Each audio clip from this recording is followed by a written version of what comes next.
Am I live? Think I'm live. Hope I'm live. But whether I'm live or not, here we're going to go. It's time for another influencer. Who we're going to be influencing this week? Who are we going to be influencing this week? We're going to be influencing Journo. You know, Journo from Jernos comics. That guy, the guy with the hat. That guy that always has opinions. Yeah, we're going to influence him. We're gonna give him some of our opinions, and then he's gonna understand how we think, and then he's gonna think like us, because that's what happens when you influence people. They think like you, and so we're gonna do that.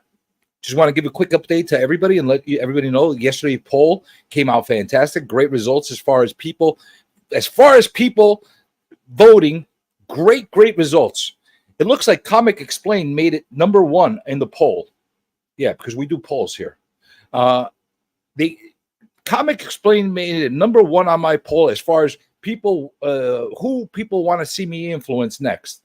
With a close second, Jerry the Jitterbug, believe it or not.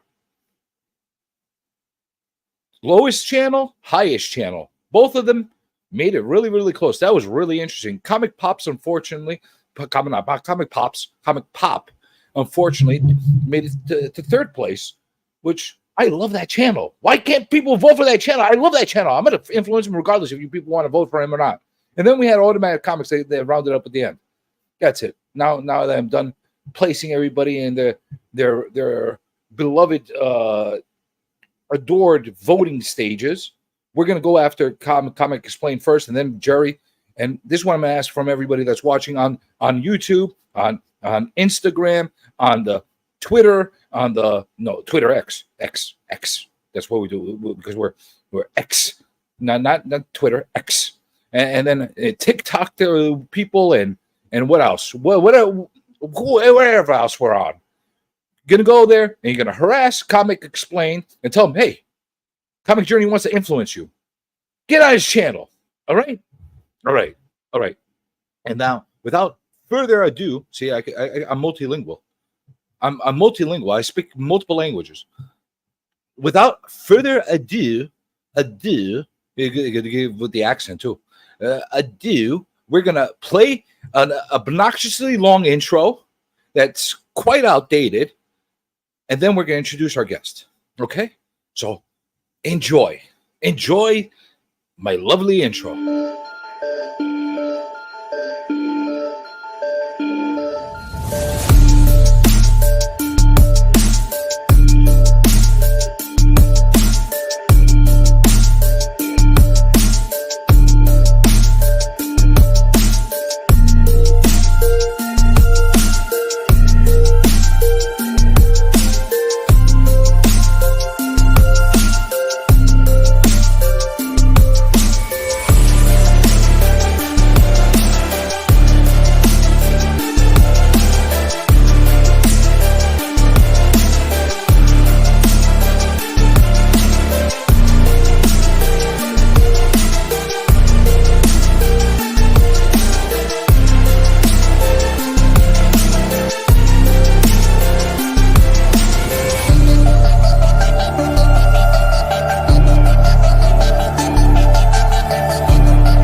Hope you enjoyed that, because it was fantastic. It was glorious. It was a marvelous intro, only what you would expect on this channel. And I'm going to give everybody that's watching on the replay, even everybody that's watching on, but don't do it now. Do it after the interview is over, because it's going to get confusing. So if you want to watch this on the replay, look at that intro and see how many people in that intro. You're going to have to play slow motion, halftime. See how many people in that intro no longer exist. How many channels are like defunct or haven't made any content anymore. You'll be amazed how many big boy channels just poof, no more. And speaking of somebody that at one point went poof, no more, but now he's back. He's back. Journo's Comics. He's in the back room. We're going to let him in. He's back.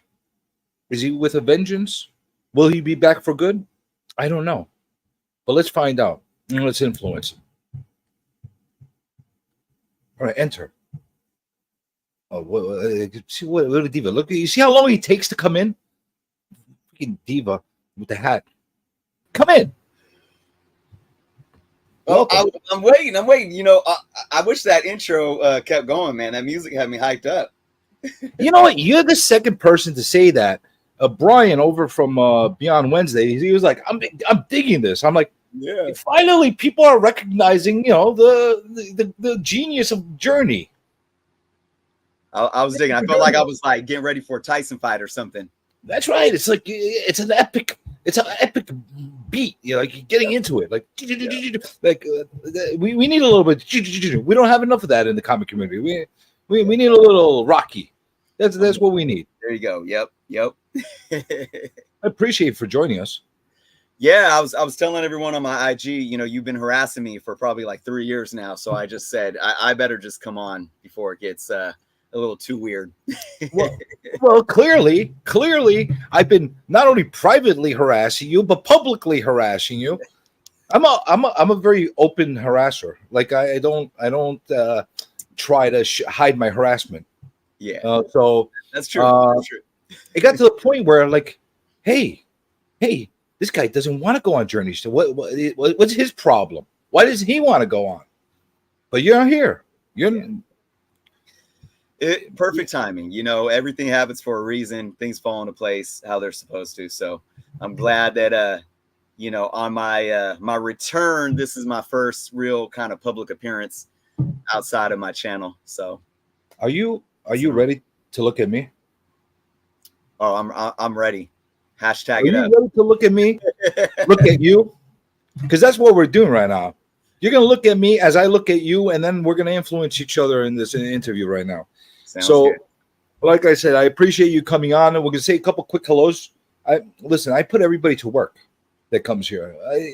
Just because you're a creator and like you have a following, so it doesn't mean I'm not going to put you to work. I'm like a meat and potatoes kind of guy. I put everybody to work. So we're going to say a couple of quick hellos to everybody before the group really gets amplified, and then we can't keep up. One hello, everybody knows the rules. We don't do more than that. One hello.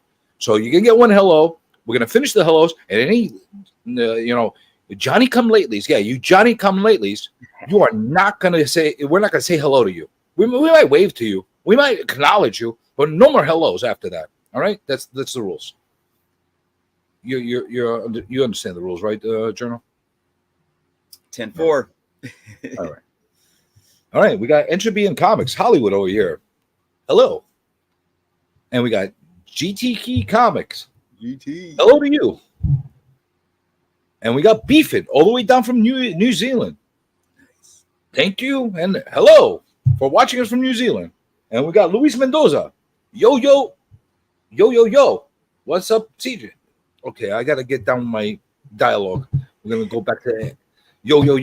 It's 80s, 86 all over again. How you doing, Louis?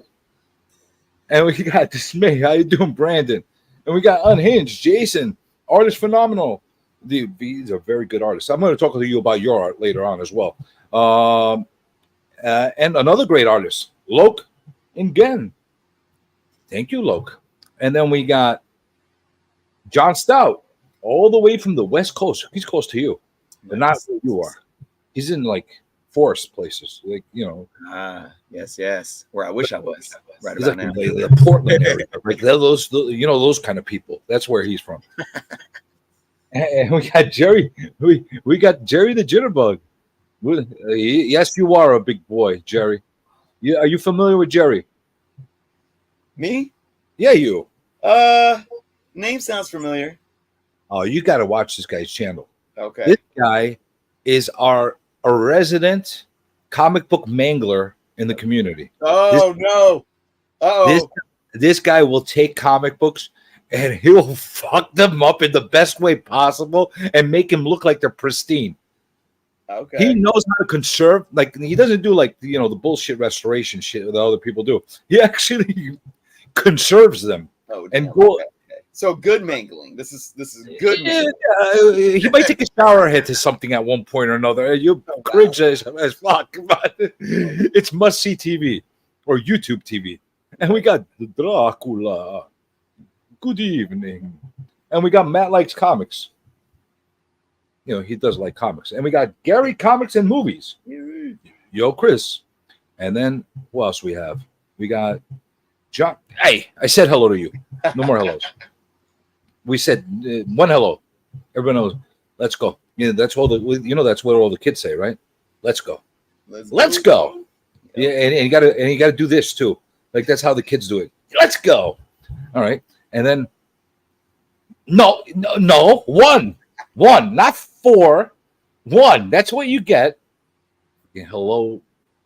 Oh, jeez. Are we starting already with this crap? This is Mark the Cuddy Sark. Not Shark, Sark. But we're starting with this crap already. Oh, no. Oh, no. Oh, no. Oh, no. Oh, yeah.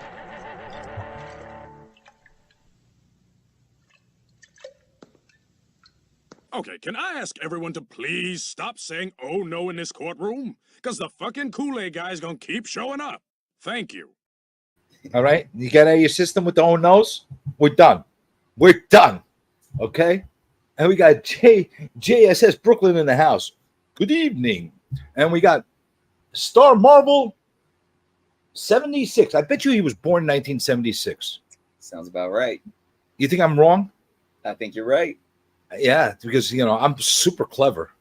I know things. That's how it usually works. And I think we're at the end of all our hellos. It's not freaking, don't make me curse. This is prime time. It's not my birthday. All right? Enough with the birthdays. All right, we're done. We said hello to everybody. Out of the system. No more hellos. Now it's time to get to the nitty gritty. I don't know if people know who Jerno is. Should I call you Journo or Chris? You know what? It's either or. It's I like Jerno. It sounds like more formal. Yeah. It sounds much more formal. Like, you know, listen, Jerno. Like, yeah, you know, I never meant for it to become my name. You know, Jerno is actually parts of both of my son's name. And I never meant it to become my name. I think Jem was actually explaining this too with his channel, how he created his channel as Jem Mint, and people just started calling him Jem. Same with me. People just started calling me Jerno, and it fits. So I can't do anything about it now. You know that guy, Jem Mint? Do I know him? Yeah, do you know him? You like him?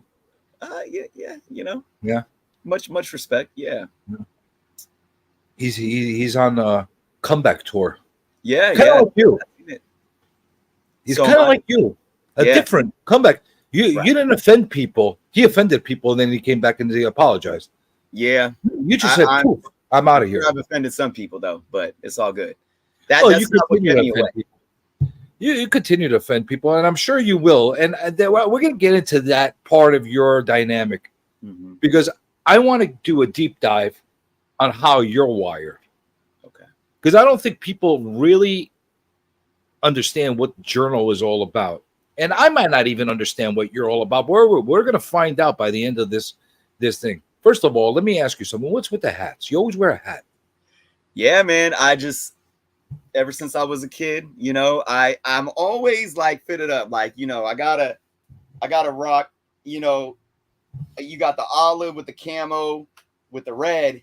I like rocking red with the camo. So adding a hat to it is just another layer of the, you know, of the swag, man. So, well, let me see. Are you hiding something with that hat? Are you like a bald man?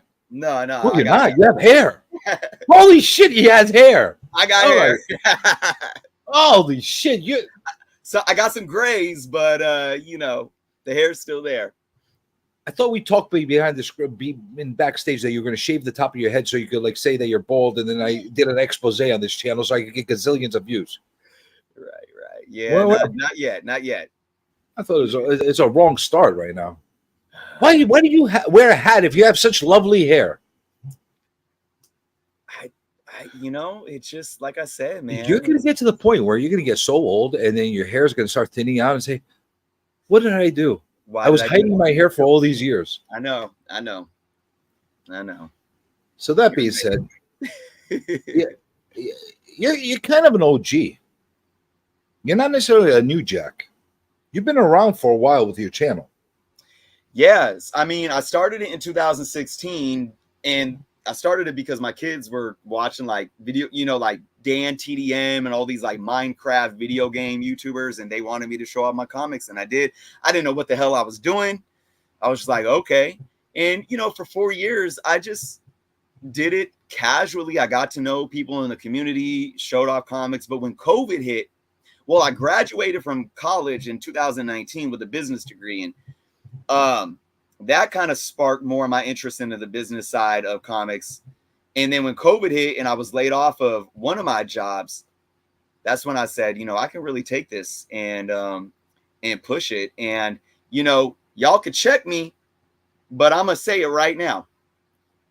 I was outside of Comic Tom, I think, doing his, like, you know, top 10, I was the first person on a noticeable scale that was doing investment breakdowns in comic books on YouTube.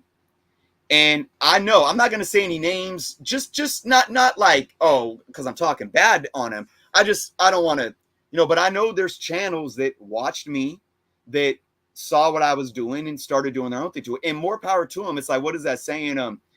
The greatest form of flattery is imitation and stuff like that. And, you know, it's not like it wasn't inevitable. You know, it's not like that wouldn't have started if I wasn't doing it, you know, but it does feel good that I was doing it in a time to where it wasn't really, you know, a big thing. And of course, you know, that's not the only thing I've done with my channel. I still, to this day, try to keep my channel diverse in everything that I talk about. And I've actually pulled away from the market investment, you know, side of content creating. You can't see my face because it's like looking at God. Do you understand? You're going to look at me and your eyes are going to melt, like looking at the sun. Do you understand that? I'm doing this for your benefit and the community's benefit, because my radiance would dissolve your eyeballs. All right? You're welcome.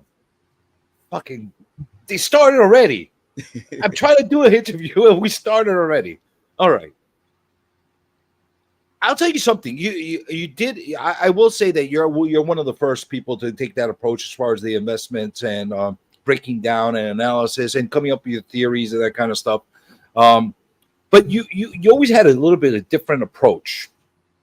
You always had a little bit of different approach than a lot of the other channels. A lot of the other channels that either went like really, really, you know, I'm living in my basement kind of thing. I'm talking from that kind of thing. You started with the lighting a little bit. You started changing your backgrounds a little bit. You took into consideration your all around way of looking. I'm not saying you're the first person that did that, but you were one of the people that I noticed that over time were taking that into consideration, improving your backgrounds, the quality of your audio and video and the whole nine. Now, when you were doing that, did you have in the back of your mind that you wanted to make this into like a profitable type of channel, or you just didn't give a shit at that point? You just wanted to put quality stuff out there? The answer is yeah, I absolutely did. And I was never ashamed of saying that. And I think that's one thing that, you know, there's stigmas out there, you know, and it's like, just because something's a business doesn't mean you love it. I mean, raise of hand, everybody watching and listening. Would you rather have a job doing something that you hate doing, or have a job doing something that you have a passion for? So I was at home. It was COVID, and I needed, like, I was laid off from my job, and I was denied unemployment at first, but I've actually fought them and won. But and then, you know, I knew once that got going, and I was like, okay, and I'm gaining traction. I knew it was a finite time period to where COVID would end. And I did want to see, I was like, well, let me see if I can actually do this to where, shoot, I might not go back to my my job, which I didn't. Now that's only one job. I worked 2 jobs. I was a sports director and also an educator. But at the time, I was just doing part-time for both of them. So when everything opened back up, I was making more money doing my YouTube than I was with my sports director job. So I didn't give up my main career job. But I mean, the answer is yes. I've always been a business person. And I was very business minded in what I wanted to do. I wanted to up everything, you know, that matters to what makes any type of business entity successful. And in this form, that this is a YouTube channel. So and a lot of things, there's a lot of variables that go into that, because you know, some you can have the best lighting and the best video production, but if your content is crap, that's not going to matter. Or you can have, you know, great content, but I mean, the video production is so bad that's going to be hard for people to watch. So there is a balance, I feel, and I try to really look at all those things and build. And it was going for a while until there was kind of a change in the community. I won't even mention it right now. I think it might sidetrack us, but I'm sure we'll come back to it. It was a certain event that happened, and you know, I spoke my mind about the event, and it made me realize I'm not gonna, like, even though this is a business and I see it as a business, I will never sell my soul for a bit, for money, for clicks, for views. And I lost a lot of viewership, and I'm not mad about it, because I would rather lose them than fake the funk. And then of course I went through a lot of personal stuff, and I, you know, over the last pretty much year plus, I've been dealing with so much stuff that, like, doing YouTube just wasn't, I didn't care anymore. I couldn't care. I was drowning in real life. But I am back. And although, you know, maybe looking at it as a business right now, I have a kind of a different approach to that, because I am here just casually doing it still for the love, because at the end of the day, this community, talking about comic books and all these things, is something that I do love. So that's why I think Jernos will never cease. Well, I know that you know, definitely at one point it was evident that you were losing some viewership, and I know that you went through that point where you had a lot of back and forth on not only one topic, on multiple topics. But we could get into them if you want. It's not an issue. I'm sure we'll get into them. Yeah. But do you think that, I know that you were at that point slowing down with your content? There was a significant slowdown. Obviously, it was due to family situations and your own personal life. Yep. Do you think it was the fact that you went controversial and ignited people that you were losing the people, or was it that you were slowing down at that point and maybe you weren't doubling down at that point? Because usually whenever you hit a hot topic that pisses people off, the right thing to do on YouTube or any social media is double down and start getting people to engage on a higher level. Right. So do you think that maybe the slowdown is what affected your channel at that point? You're absolutely right. And that's the thing. I mean, well, there's a couple of variables. The biggest thing that we fight as content creators, especially if you're working, you know, and again, no shame, we want views. I mean, even if it's not a business to somebody, I mean, you want people to watch, you know, you want to be successful in pulling people in. The biggest thing we're fighting is not the perception of the viewers, it's the algorithms. Number one, and YouTube algorithms need to get backhanded and chin checked, because they're the worst. They don't serve the content creators. And what I mean by that is, I was making content 5, 6, 7 days a week for a good 2+ years. And that was my formula. And I did slow down. The only reason why I slowed down was because of personal life. And it was because of that was the main thing where YouTube. So now, and what you guys, if you have content, if you guys have channels and you guys are interested in this, you have to learn how to look at your analytics. Just because, like, the worst of my videos at one point were getting 2,000 views. Now, you know, the worst of my videos, like if you look at the last couple of months since me coming back, I mean, I have a few that didn't even hit 1,000. So I can just look at views to say, oh, well, this isn't performing. Don't look at views. You got to look at impressions and click-through rate. my views have been down, but my impressions, only because my impressions have been down. And what is an impression? An impression is when you pick up your phone or you're going on YouTube and you're scrolling like the thumbnails, you know, like the just for you or suggestions. That's impressions. It's how often YouTube takes your thumbnail and suggests it to somebody when you're scrolling through. Okay. My click-through rate right now is higher than it's ever been. What is the click-through rate? The percentage of how many times YouTube is impressioning your thumbnail and how many times people click on it when they see it.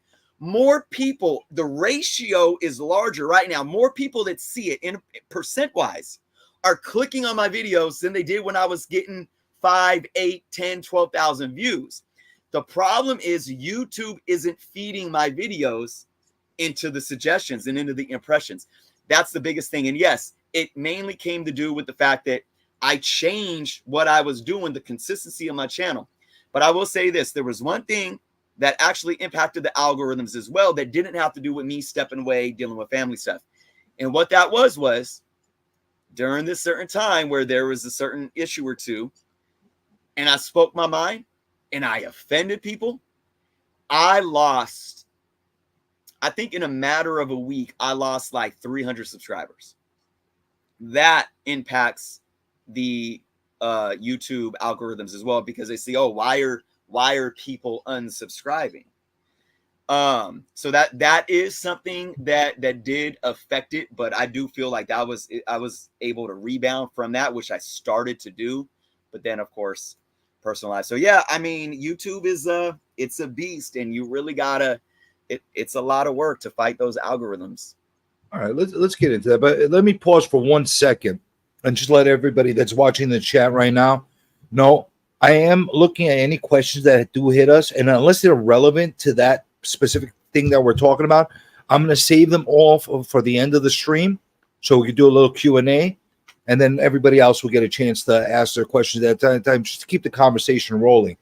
Now, you mentioned again, we keep circling around the controversy that you were in, but before we get into that, I just want to just harp a little bit on that whole situation with the algorithm. Now, if you had an immediate dump from a bunch of people at that point, did they actually, you could actually watch this and know through your studio, did they actually watch before they dumped, or did they just automatically through rumor mill and like, oh, this guy sucks, and they didn't even watch the video and just dump? So you can see, you can see if people if they're watching a video and they unsubscribe from you while watching that video, you'll see it drop off. You could see the analytics in that video.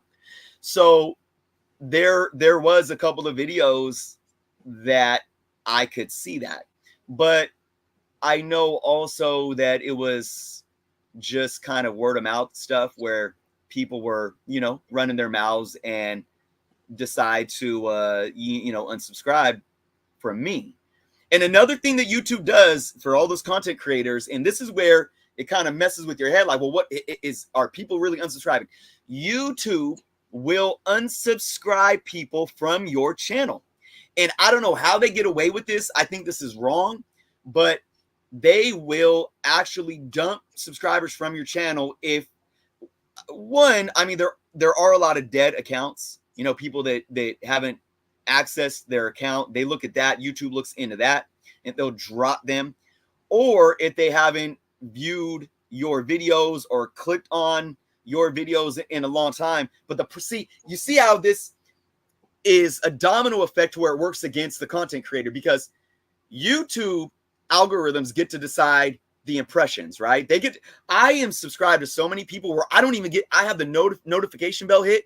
I don't even get notified anymore half the time. So yeah, I get that a lot as well. Yeah, and it's like, man, like I've been subscribed to Comic Journey for 3 years. How come I haven't seen any notifications or like thumbnails? Let me go look. And I go look. Oh, wow, I'm unsubscribed from Comic Journey. Like, and I've had people come to me and be like, Chris, like, I was unsubscribed from your channel. I had to subscribe back. So that's another thing too. don't worry about me and the googly eyes. They do not like me. They will unsubscribe you from me in a heartbeat. Don't worry about that. But the reason I asked that specific question is because I know for a fact when you have controversy or if you have people like just pissed off at you like nobody else, you immediately get a jump in views. And whether they're unsubscribing or not at that point, whether they're angry with you or not at that point, you're going to get a boost. And the best example of that is this fucking guy over here. He knows exactly how to play the system. So, like, that's why I don't understand. Like, that's why if they're just unsubscribing without even watching, I could see that happening, like where a big drop is. But if they're actually watching, who cares if they hate you? It's just going to keep jumping up your thing. Do you care if people hate you or not? See, this is a tough question because first off, I'm not the same person I was even a year ago. You know, when you go through life, and I'm gonna just be honest with everyone, you know, I had a gun pulled to my head in May in front of my house. Now, I moved my kids out the hood. You know, I come from that life. You know, the last house I was living in, I had to move my kids out because I was tired of getting bullet holes shot into my house, among other things. You know, so it's not like that scares me, but it was a point in my life where I had lost so much. I went outside and there was these 6 dudes that were probably hella drunk. I don't even live in a bad neighborhood anymore. And I think these people may have been from out of town. I was minding my own business. Long story short, they put a gun in my head and I laughed at them. I laughed at them because right there, I was like, this is it. I don't care. The only thing that I thought about in my mind was my son coming out and seeing me on the ground. That was the only thing that I was concerned about. Outside of that, I was good. I could go.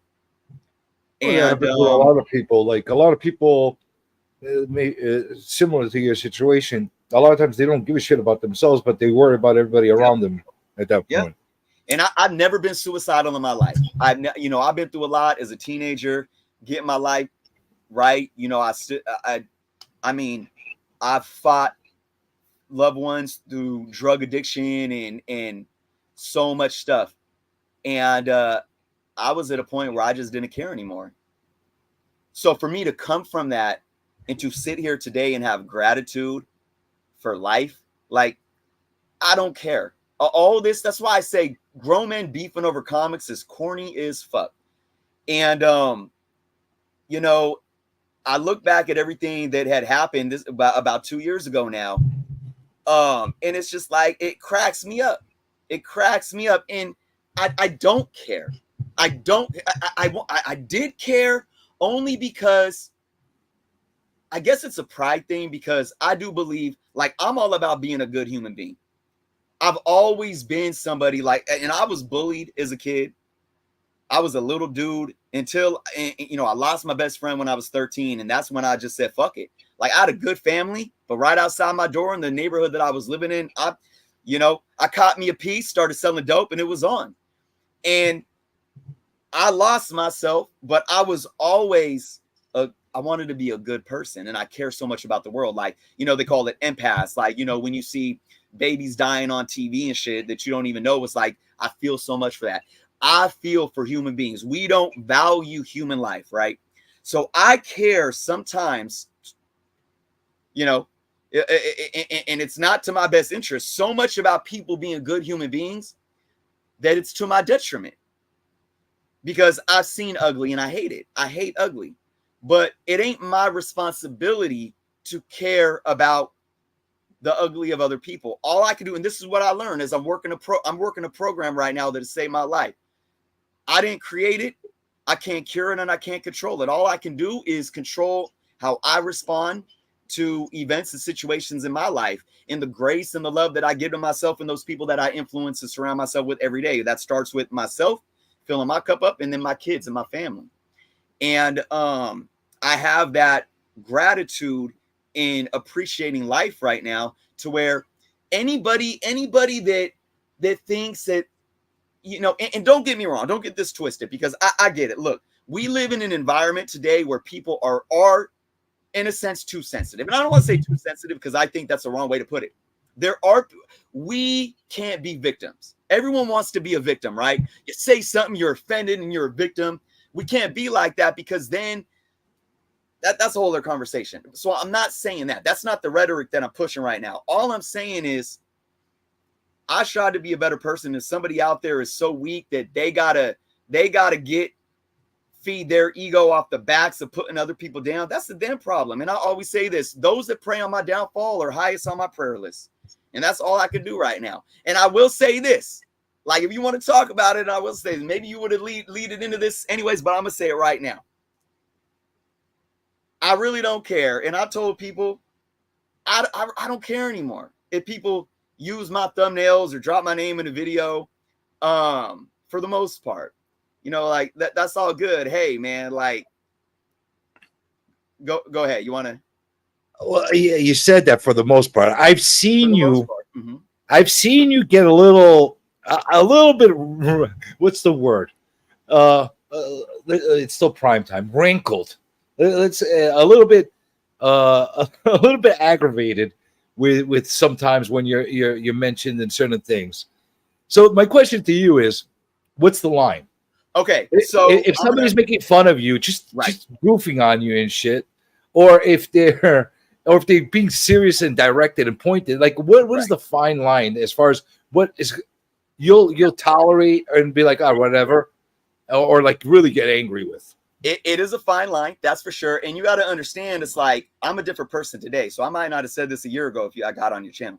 But I'll say this, right now, there's only one person that sits in front of a camera on YouTube that don't want to see me in traffic. That's on God. There is one person, and he ain't in the chat right now. Well, at least I don't know. There is one person that if he sees me in traffic, he's going to want to turn the other way. I swear to God.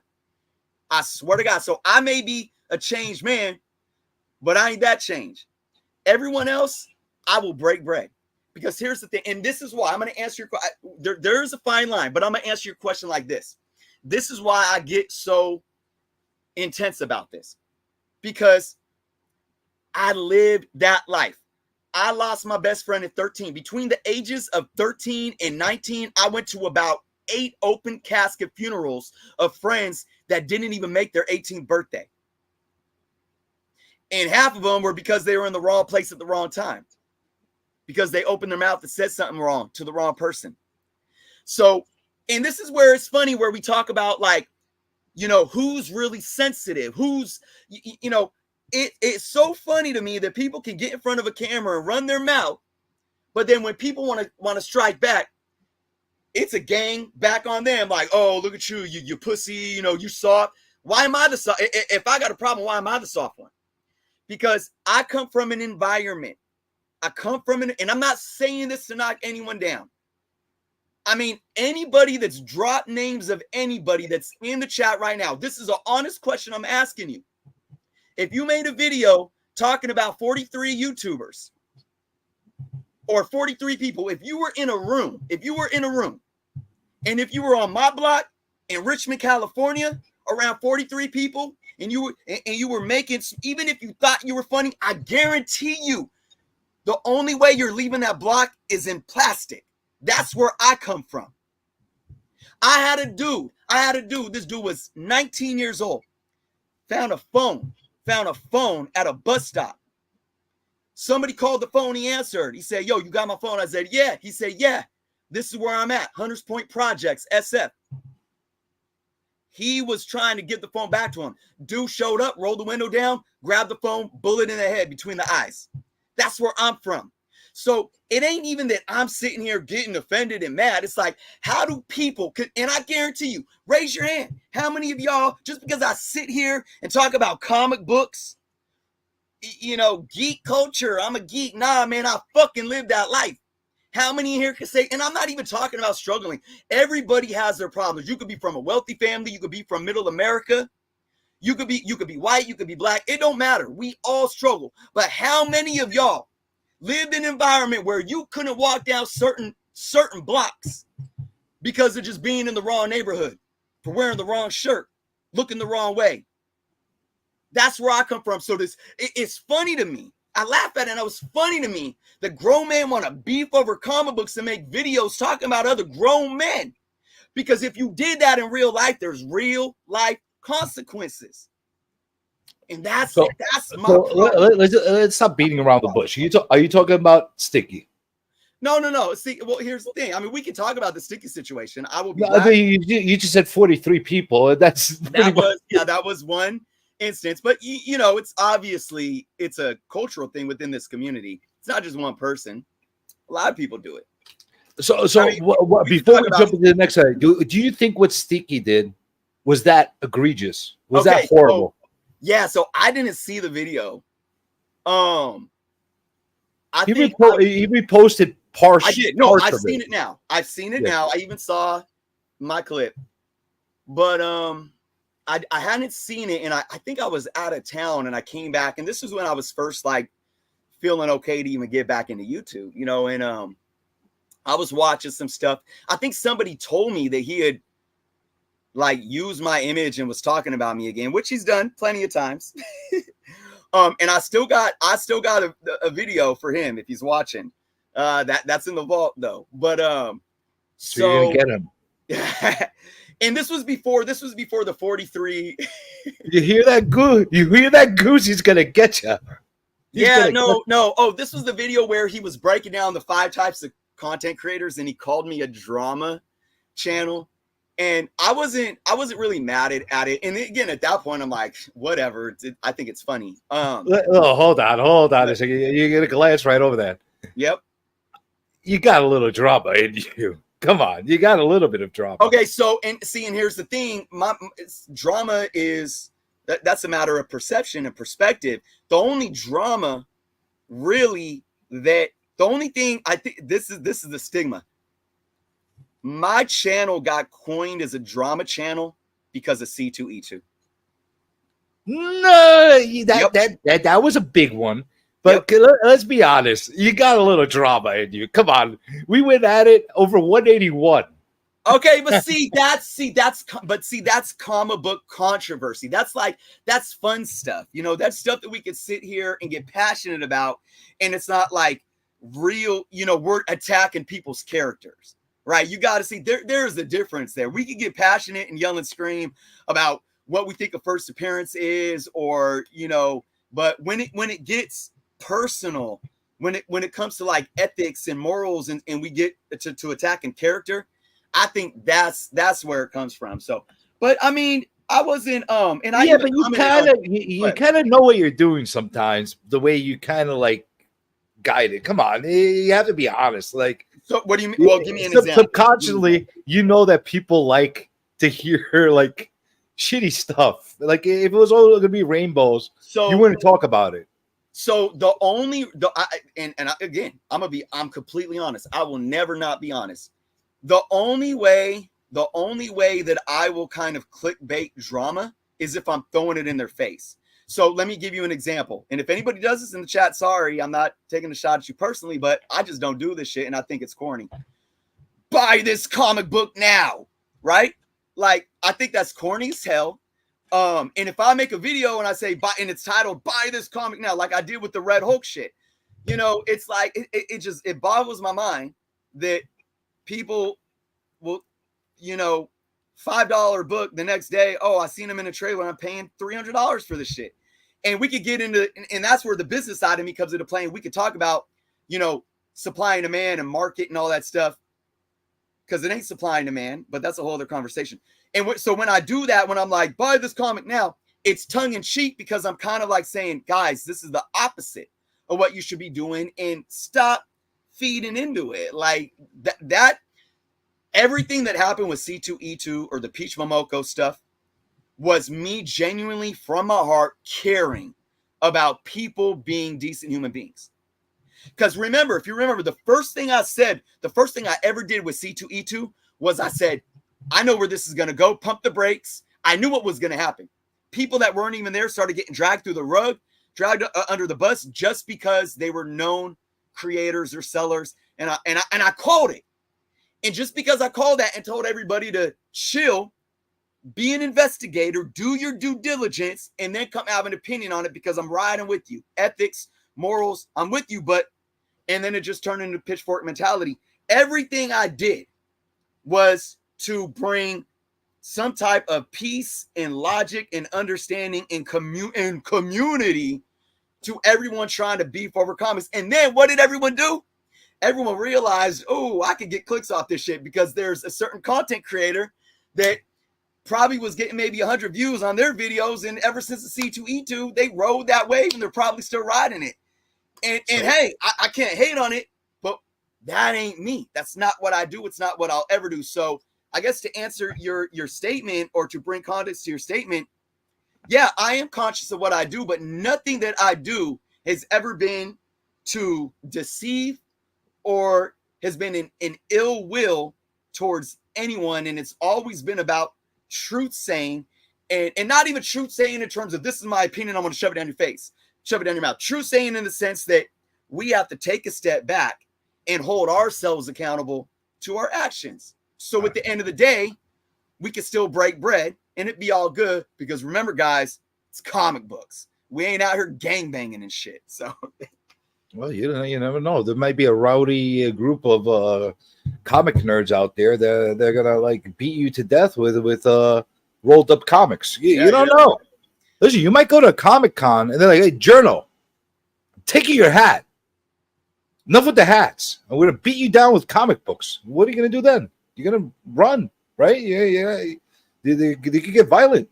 They could get nuts. Who knows? But all right, we beat around the bush enough. Who's the guy?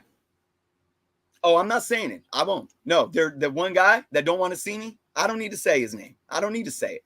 And I'll tell you this: there's one dude that don't make YouTube that doesn't want to see me either, and that's it. Everyone else, I don't care how many times you drop my name, unless you come at my family, then that'll change. You could talk about my hats. You can have a complete misconception of me. You could say I'm corny.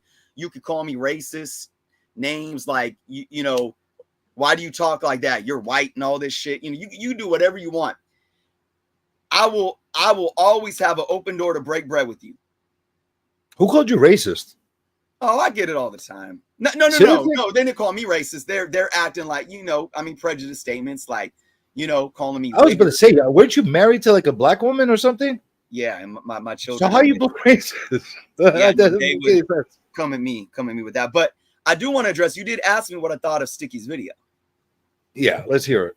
You want me to? Okay, so yeah. I mean, the first thing I noticed was him calling me a drama, you know, in the drama category, and I actually commented on it, and I said, like, I think it's funny because I get pigeonholed into that just because of kind of this small period of time with these couple of events that take away from everything else I do. I mean, some of my, you know, I have higher grossing pressing videos than people that do pressing channels. I have higher grossing comic collection videos and room tour videos than, you know, so that's been a small portion of my channel. But then, so I didn't see his video right away when all the controversy went down and everyone's making videos. And that's the thing. Sticky is over here making videos, dropping other people's names for them clicks and views. And then what did every little small channel do? StickyGoose. Like, now they're using Sticky's name because they know that. And don't lie, everyone that's made it is StickyGoose innocent. To see everyone, don't lie. You know you're loving it. Now you're using his name to get them clicks and views. It's all good. I'm not, hey, as long as you're honest, I ain't mad at you about it. So I'm watching it go down, and this is what I said. And I even commented on Sticky's video, one of them, like I think when he was talking about the YouTube strike, and I was honest. And I said, look, I don't give a shit anymore. With everything that I've been through in my life, I don't care. Do what you want. You know, that's a you problem. I'm focused on me. I haven't seen it. I can't speak to it. But one thing I will say to Sticky and to anybody that wants to use people's names, whether you think it's funny, whether you think it's roasting, whether you think it's all in good humor, or whether you're really going after people. I made videos talking about intent versus perception. And at the end of the day, your intent don't matter. The only thing that matters in this community is perception. And I've told Sticky, I've been in a love-hate relationship with Sticky ever since I found his channel probably a couple years ago. I watch a video, I'm like, I kind of like this guy. I watch a video, oh, he kind of sounds like me. I watch another video, I'm like, this dude's fucking no. and that's okay because we're all different, right? But I do believe that Sticky crossed the line. And I'm going to call him, if he's still watching, I'm going to speak my mind. I'm going to say this straight up. I believe that Sticky is doing what he's doing now because he realizes that it's working. If anybody sits here and co-signs saying the StickyGoose came out just trying to be like tongue-in-cheek the whole time, I don't believe it. I don't believe it. Because I remember when he shitted on EGS, and I'm going to be honest, that video, he could, if somebody wanted to take power of attorney and take him to court, that video could have been used as slander against EGS, which is an actual LLC company. It's a fine line. Yeah, and that's true. So I told Sticky, I haven't seen the video yet, and I said, Sticky, I can't speak on the video, but this is the bed that you want to lay in. Like, you gotta, and I told him, I told him when I saw him feeding into the drama, I'm like, okay, I see you. I see what you're doing here. And I told him, once you get into the drama, the algorithms are going to only want you for the drama. And he's said it. It's come to fruition. Every time I make a video just talking about comics, it's my least watched stuff. And I told him that before he got to that point. So I say this out of love. I don't say this out of disrespect. Sticky is going to die on this hill. He wants to be the villain in this community. And again, whether people want to take that as like a legit villain, or again, it's just tongue in cheek. He thinks that whatever it is, whatever, but perception is going to happen one way or the other. And that's out of his control. And as you can see, a lot of people love him for it. A lot of people hate him for it. Now, I finally did see the video and I saw my part. And I will say this. I didn't think it was as bad as I thought it was going to be. I did. People blew it out of proportion without watching it. A lot of people were commenting without watching the whole thing, whatever the case, or show the clips that were distributed throughout the entire community. By the way, let's talk about copyrights. Everybody clipped his thing and actually put it on their video, but and he was the one that got the strike. But we'll get into that. What do you think of strike rats? Like that people rat channels out. So that is a big problem with me. Okay, well think of it like this. And I said this. I found some YouTuber that has like 50 subscribers just popped up on my feed, and he was talking about it, and his rant kind of made no sense. I mean, no disrespect to him, but I mean, and this is what I commented, and before I even saw the video.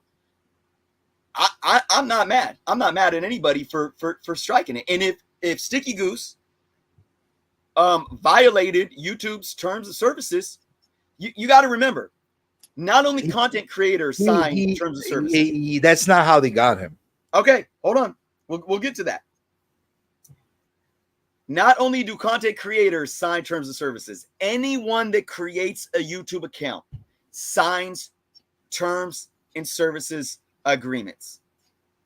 This is a legal, and I guess Sticky's wife is a lawyer, so it'd be probably good to have her on a show sometime to dive into the comic book drama when you talk about these different things, because this is why I said Sticky ain't no victim. Sticky can't be mad and come and cry about somebody striking it when he is, not only is he, you could say fair use all you want, but when you're using somebody's images, somebody's voice, somebody's videos, and you are making personal accusations about them, whether you think it's funny or not, you are riding a fine, ethical, and legal line for defamation. So it is in every right for anybody to say, you used my content, I'm going to report it to YouTube because I'm protecting my interest. Now, we have Journo. I thoroughly respect and thank you for your legalese and your firm grasp on YouTube law. The question is, yes, do you condone ratting?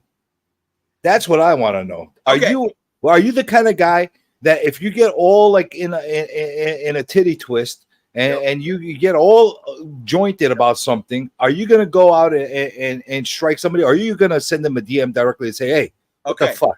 Good. I love that you did that, because I don't think this is nuance. It's not just black and white. And I live the life. Snitching and ratting is blown way out of proportion. And just because you listen to rap music, not you, people listen to rap music and you think what snitching is, like, we can break that down. But I like what you said, because first off, I have never reported, I think I've blocked channels, like, that have left like racist comments or like, but I don't want to deal with it. But I've never like reported a video. I think you're right though. Seeing this is what I've always done. Anytime that there may be a problem or a misunderstanding, the best way, I mean, we are grown men, I guess, most of us, some women, there's women in this community too. We are grown individuals. The best way is to reach out and communicate. But if Sticky's still here, I'm gonna put you on blast, Sticky. I am. When, like, when the first time he really used my name and image in a way to where I felt like was uncalled for, I reached out to him and he blocked me. So, but I do agree. So whoever did that, the goose blocked you. Yeah, this was like a year and a half. What ago. did you say to him? Did you tell him you're gonna pluck all was his feathers? I was trying to have that conversation, just like you're saying. What would you say? I wanted to hear like how this conversation went. Hey, I don't even know. It was. I don't even know. What the fuck? I have no idea. I have no idea. Over and pluck over all your feathers. I have no idea at this point. But the person that did the strike, if he didn't try to reach out to Sticky originally, then yeah, I don't think that was the right way to handle it. I would have reached out, have that conversation, and try to work it out. But I'm going to play a bit of devil's advocate here, because again, this, we talk about no snitching. This is real. Well, what are you supposed to do? Because if you don't snitch and you reply, social media breeds narcissism, and it breeds that groupthink, ganging up mentality, like we're 12-year-old bullies. So, if somebody has 1,000 followers on his YouTube and is getting called out by Sticky, and everyone's in the comments like, hey, yeah, fuck that guy, and Sticky's got 11,000 subscribers, and this dude is getting ganged up on for calling out. What did I talk about before? That's not right. That's not fair for him. This dude is trying to get the algorithms right.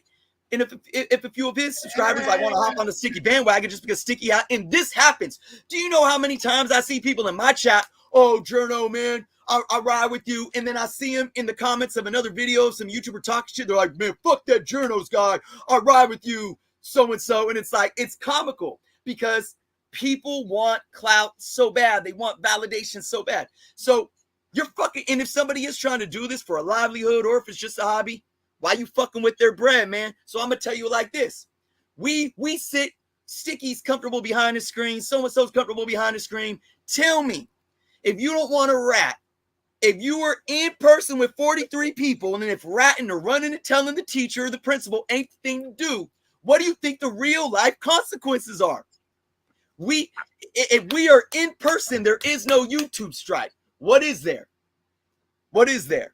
I'm not sure what will be there, because he kind of looks like an escaped mental patient, and I don't know if I want to go and start things with him in person. I'm not quite sure. But Ian, listen, you're from the West Coast. You grew up in that life. I'm from New York. I grew up in the New York style life. It's very, different but similar as far as how our upgrading is. But I do know in social media and YouTube communities that striking people publicly and doing that kind of stuff, and not only striking them, like boasting and saying I was the one that did it, and being proud of it to the rest of the community, that's not a good vibe to have. You don't want to be the guy that not only is a rat, but also is telling everybody, yeah, it was me, kind of a thing. Yeah. I'll give the guy credit for having the balls to say it was me, right, but he's boasting and telling everybody, dude, that's not something to be proud of. Yeah. I think it's kind of one of those, like, with good intention, the path to hell is paved with good intentions. Like, I think he probably felt like I have good intentions here. But remember, what did I say? Intent versus perception. So, yeah, I think, we really got to sit back and think about things before we do them, because our intention can be great, But we really, and it's not that we should care what people think, but we are, I mean, we're influencing people every day, whether we like it or not, whether it's in boxes on a screen, or we're at school, if we're young kids or teenagers at school, in the workplace, in life. And we should always do our best to be positive influences to where we can handle things to the best of our ability. And sometimes when we even have good intent, the way that we handle them are more detrimental to the larger scale of things. And it ends up being a domino effect of more negativity. I learned that because I went into things with good intent and I realized that this wasn't the proper way to handle it. And I could have sat, thought about it, meditated on it, and said, okay, what could have been a better way? And so I see that. But don't you think every great story needs its great heroes and its great villains? Because that's what we're doing here. We're building a story. This whole social media project, whether it's reality based or not, it is a story. We all are playing certain characters, whether they're based off of our true identities or not. You kind of need, not everybody can't be kumbaya, and everybody can't be all toxic with each other either. You need personalities to make it an interesting environment. Don't you kind of think we need that to go on? This is great, and I'm gonna bring it to a business example. Every great Fortune 500 company, I guarantee you, they champion confrontation. I guarantee you, every successful Fortune 500 company champions confrontation. Now, what does that mean, though? See, and that's where we get into argumentation. Argumentation is a good thing. Confrontation is a good thing as long as we know what the confrontation is about, what we're doing, and that when we get out of it, we can break bread and learn from each other. But see, that's the problem. The reason why it's such a detriment right now is because we think that confrontation and argumentation is something that we should condemn human beings for. You see the difference? People aren't having confrontation and argumentation and then leaving it saying it's all good. They're ganging up into this narcissistic groupthink mentality and like seriously attacking people. And again, I'm not saying like Sticky or any specific YouTubers doing this, but let me give you an example. Like I said, I ended up watching Sticky's video, and what they said about me, I actually, he reposted it and he cut me out. And I was like, now I'm kind of mad. Like, why you cut me out, man? Now I feel left out of the party. But I did feel like some of the stuff that was said was it was ignorant, and unless it was just humor, right? But it was actually what they said. They were talking about me and some other individual, and what they said was quite honestly the opposite of the truth, and I'll go to my grave on that. But from that, even though I can look at that and I watched it and I realized, yeah, this wasn't that bad. I read through the comments, and I had somebody came into the comments saying, oh man, I forgot what they said, but they said, Jerno's a fucking clown. He is such a fucking loser that he lost in life. Like, and he was talking about everything that I went through. So took it on personal level. That's where even Sticky, if Sticky was doing this out, and I know we can't control everyone. We are not responsible for everybody that pops up in the comments section, but this is why I do think that people like Sticky or anybody that wants to, like you said, have, whether it's humorous conflict or serious conflict, but it's not conflict to where we need to be enemies. I think we all need to evolve still. I think there's a level of evolution because we've allowed social media to breed such narcissism. And that's the problem. If somebody is seriously doing a video and just really trying to be funny, talking shit about people, and it breeds such destructive filth from their viewership, and if they co-sign that shit, that's a problem. Because I'm gonna tell you right now, that person that said that shit when I lost my dad and I lost my wife and my son was suicidal, talking about I'm a fucking loser in life, I'll tell you right now, if I see you in motherfucking traffic, I'm gonna catch a case. That's where this beefing over comic book shit is corny, because it should never get to that point. It should be funny. It should be, we could crack jokes and we can move on, but we do. That goes back to your question. Where's the fine line? And honestly, I can't tell you. I can't tell you where the fine line, because that line is going to be different for everyone. Well, I'll tell you where my line is. It's very simple for me. Everybody that's on these platforms, everybody that puts themselves out on video, on posts, et cetera, throughout the social media world, through the internet world, you're putting yourself out for criticism, good, bad, and ugly. It doesn't matter. You're putting yourself out there. You got to either have a thick skin or don't post, because you're going to get all kinds of commentary coming in there. Now, where my fine line is anything that's on video, anything that you're putting there out there openly on there is up. It's fair game. You're basically putting yourself, you're making yourself vulnerable to the public's opinion. But where I draw the line is when it gets personal. Right. When you actually start plucking things out of the personal, the person's, real life, for example. And you start getting very pointed, and it's very clear that you're making a point of doing something damaging to the person, like whether you're attacking their personal life, their family life, their business life, whatever the case is.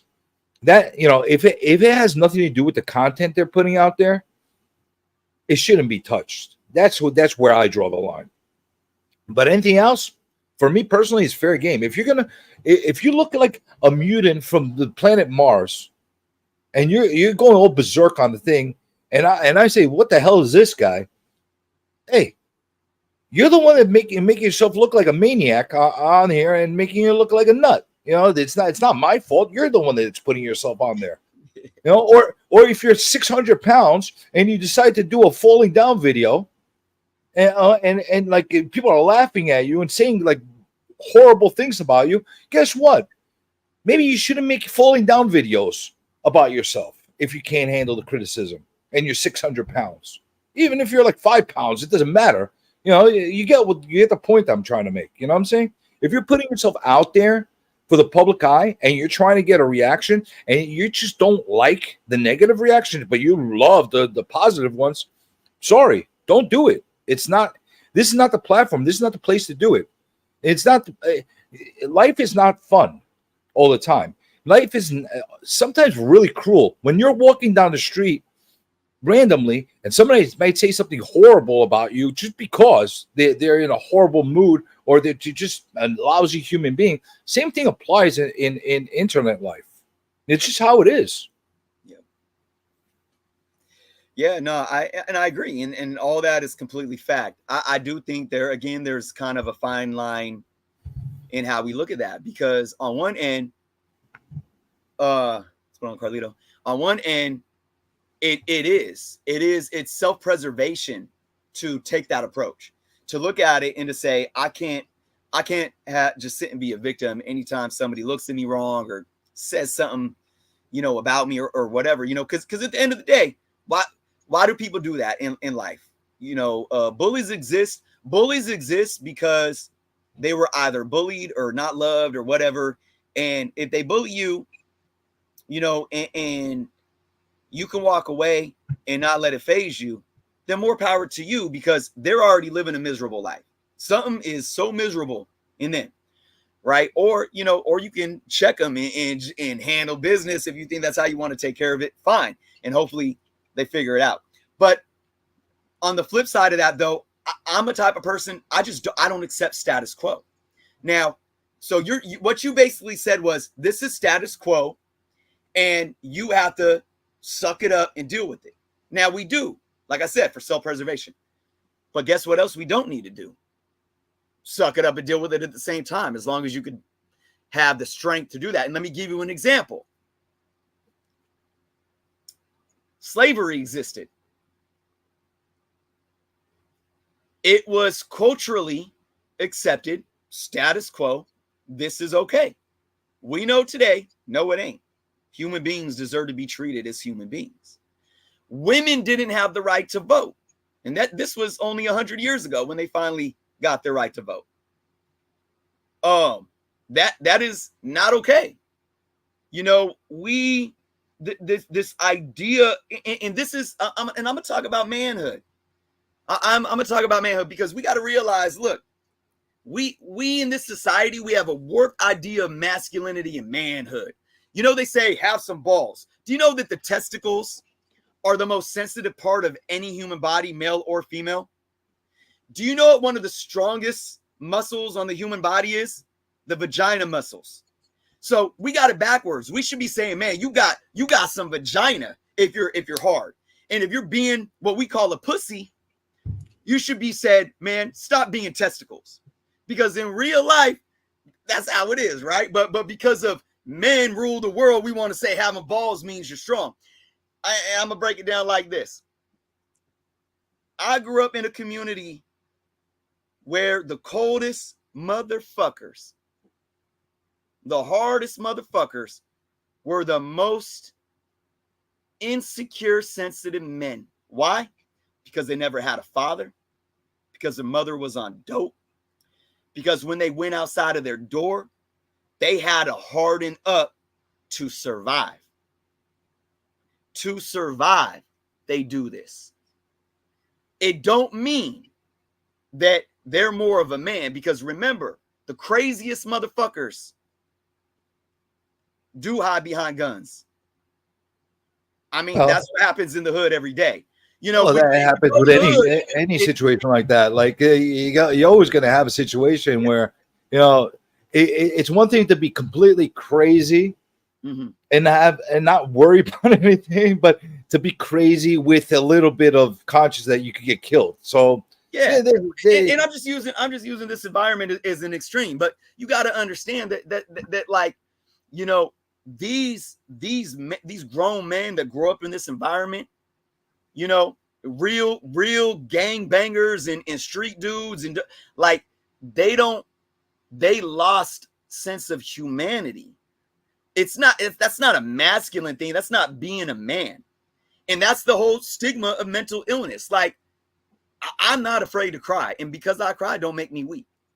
And the thing about that is, I am a very sensitive. I believe I'm eloquent when I talk. I'm educated, a very sensitive person. Like, I cry watching like Bambi and shit. I don't give a fuck. Like, I just cry. I just saw In and Out too when I was in there. Like, I'm not crying. You know, like, I'm a sensitive dude. But you fuck with my family, I swear to motherfucking God, I'm gonna catch a case. So, and that's the same person. So tell me that because I care about being a decent human being, that makes me less of a man, and because I don't want to accept the status quo that, well, strap up your bootstraps and have some fucking balls, that we as men, especially as men, can't come here and have a conversation and say, I'm a man. I'm more of a man because I can sit here and cry with my brothers, man to man. And we can break bread and we can get angry and we can get mad and we can fight and we can throw down. But at the end of the day, I'm going to pick you up when I'm down and I'm going to hug you. Well, you know, listen, I'm not going to make this into a conversation talking about that topic itself, but I will say this much. Part of the reason why men don't cry publicly, why they don't show emotion publicly, is not necessarily the stigma the men put around them. It's the stigma that the women put on the men, because the women are the ones that if you cry in front of them, you're lesser of a man to them. So let's not get into that. No, like, I agree. See, and that's the thing. It's funny that like this false, I will say this false sense of masculinity sometimes where we feel like we need to be manly men. It doesn't just come from this patriarchy, this evil patriarchy. No. I agree with you 100%. Men aren't allowed to be vulnerable a lot in this society. And yeah, I want to co-sign that 100%. It's a very conscious, social, strategic, social situation of feminizing men while keeping them, it's emasculating, basically, men, and keeping them in a different perspective. You could raise women without emasculating men. It's very simple, but for some reason you have to do one in order to make the other is one the other better. right? Yeah. But speaking of emasculating, do you know anybody else? Do you know anybody else in this YouTube community that receives super chats with egregious insults? Love it. I'm the only one. What am I supposed to do about it? What am I, a super chat whore? I should take it like the way it is. What the hell's going on? They're like, well, thank you for the super chat, and you know who else thanks you? These people. Thank you very much. My friends, thank you from the bottom of my heart. I want to thank you much. Thank you very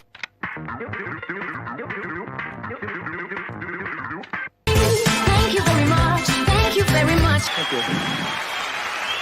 Thank you very much. Yeah, that's how I thank people with geriatric nudity and Elvis and Bollywood midgets dancing. That's how I do it. Thank you, Papa. Fucking guy. Anyway, so like, listen, we could have a whole stream talking about that topic in itself, Right. but we're not going to be talking about that topic. We're talking about you and your situation altogether. So it's very clear how you feel about Sticky situation. I will bring up one name. You could either comment on it or not, but it's been brought up in the stream multiple times already, so I'm not going to ignore it. What's the situation with you and Thoro? You can say him. No comment. You can ask him. I got ain't no situation because I don't even know who that dude is, so it ain't no problem. Listen, I know Thoro. I know Thoro pretty well. I'll probably bring him back on and harass him, but I'm just. It's been brought up multiple times in the thread. I had to ask. Yep. What's up with the close up? What, you don't like my hands? I'll tell you something. We were just talking about masculinity. These are very masculine hands. That's why I do this for you people. That's why I do it. But why is it that damn Goose always finds a way to derail my interviews and my conversations? I'm trying to have a serious heart-to-heart with people, and this guy just comes in here and he gets all raging. Or what? I'm not the vagina. That's a compliment. No, I don't want to be the vagina. You take that as a compliment. I don't want to be the. Oh my God! Oh, look what I started. Now they're gonna say that I'm the vagina from here on. Like, thank you, as if I didn't have enough grief in my life. No. Yeah, listen, I really believe that every community, every story, everything needs the good guys and the bad guys. I really do believe that, whether they're playing shtick or not. Listen, the truth is, there's a lot of you that is coming out on the screen when you're doing your videos, when you're on here with me. But there is a certain showmanship. You got to be cognizant that there's some kind of showmanship. Otherwise, we're going to be looking and might as well be looking at freaking paint dry on the wall. You got to do some kind of entertainment value in the way you speak, your animation. You're a very animated guy. I'm sure you bring it up at least one level when you're on screen in order to get yourself a little bit more hyped up and make everybody around you hyped up more. No? I don't even notice it. It's all me, man. Look, I'm Sicilian. I talk with my hands too. So. Yeah, listen, I'm a certain way. In a certain way, people that met me in person, they know how I am when they see me in person. I'll bring it up another level when I'm on screen. Why? Because I'm cognizant. People are watching. They're not going to watch. They're not going to want to watch me or you or anybody else. Hey guys, we're going to talk about comic books today, and this what just came out this past week, and it's exciting. Yeah, you don't want to hear that. You want to hear somebody like amped up about something, whether it's in a good way, bad way, whatever the case is. You want to see a little bit of character come out. I really believe that. Whether you want to admit to it or not, there's got to be. You were from the entertainment industry before this. maybe people might not know this, but you were involved with in the music industry before this. I don't know if you want to talk about that at all, but there's got to be some of that element that crossed over with you. Yeah, I mean, it's like being on stage, you know, in a way, and I just let it go. But honestly, it's like it's almost like I'm not consciously necessarily changing my energy. I'm just being who I am, and it comes out. That's the passion, you know. So same thing on stage. I think the difference with music though, and being on stage in front of thousands of people is you feel that energy. So you do gotta kind of maybe be conscious of doing something harder because you're working at like, I don't got people going like this to show me energy. We're reading the chat, hoping that they're into what you're saying. But just like tonight, like, you know, you guys saw it, like I got into it there, my voice raises and I'm like, yeah. And it just, that's how I express myself, you know. So I do want a hand lotion deal. Thank you a lot. So far I've been called a donkey ball, so that I suck donkey balls. I have a vagina. I am a vagina, and now I'm a hermaphrodite. Thank you, thank you very much. I appreciate this. Maybe we should have waited another 3 years before we did this interview, so I could really save up the toxicity towards me. Thank you. Holy crap. No, but you want to talk about a little bit about your former music experience? Yeah, you got any specific questions? Well, for the people that don't know you at all, you ran around with some musicians in the past, so some hip hop, rap people in the past. Tell everybody a little bit about that. Well, first off, I'm actually working on my first album for the first time in over a decade, so that's awesome. I'll let y'all know. But yeah, man, I mean, I've been making music or writing rhymes at least since I was 12 years old, you know. And you're going hip hop rap, or you're gonna go old school, or you can go mumble like the mumblers.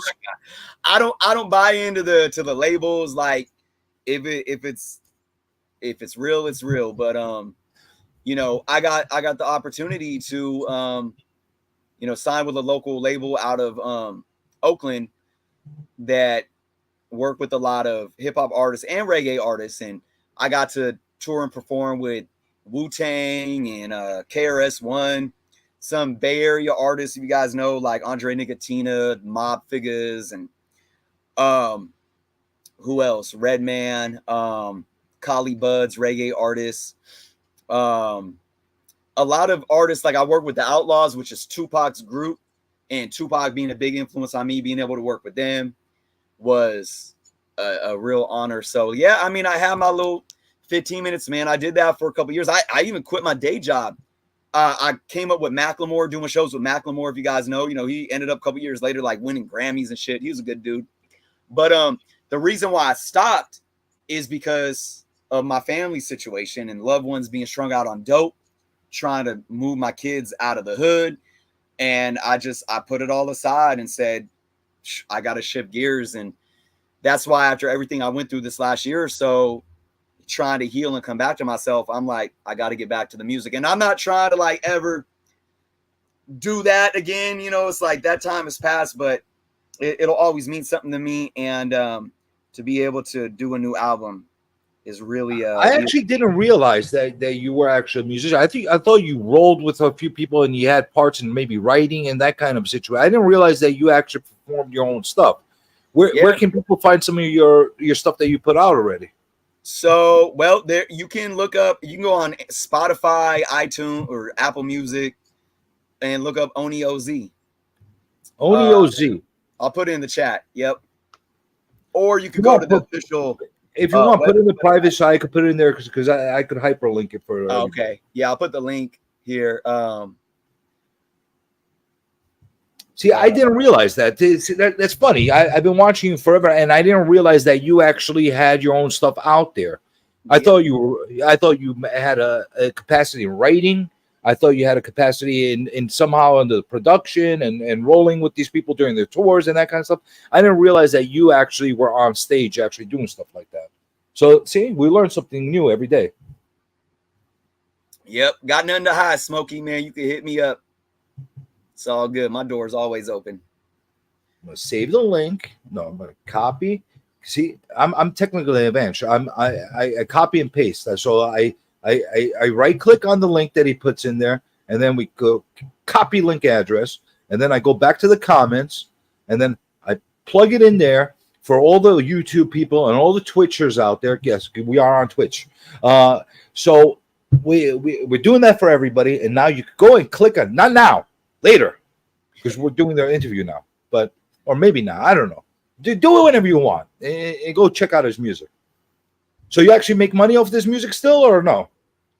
I get my little residual check every month from my digital distribution, but you know, is it worth being a musician these days unless you're touring? Yeah, and see, that's the thing. Like, it's so hard. I mean, residuals through streaming services. I mean, there ain't no, good luck selling CDs and even vinyl these days. Like, I mean, you might actually have more chances selling vinyl to vinyl heads than trying to sell CDs. But and all the money is in touring and performing and getting that live venue money.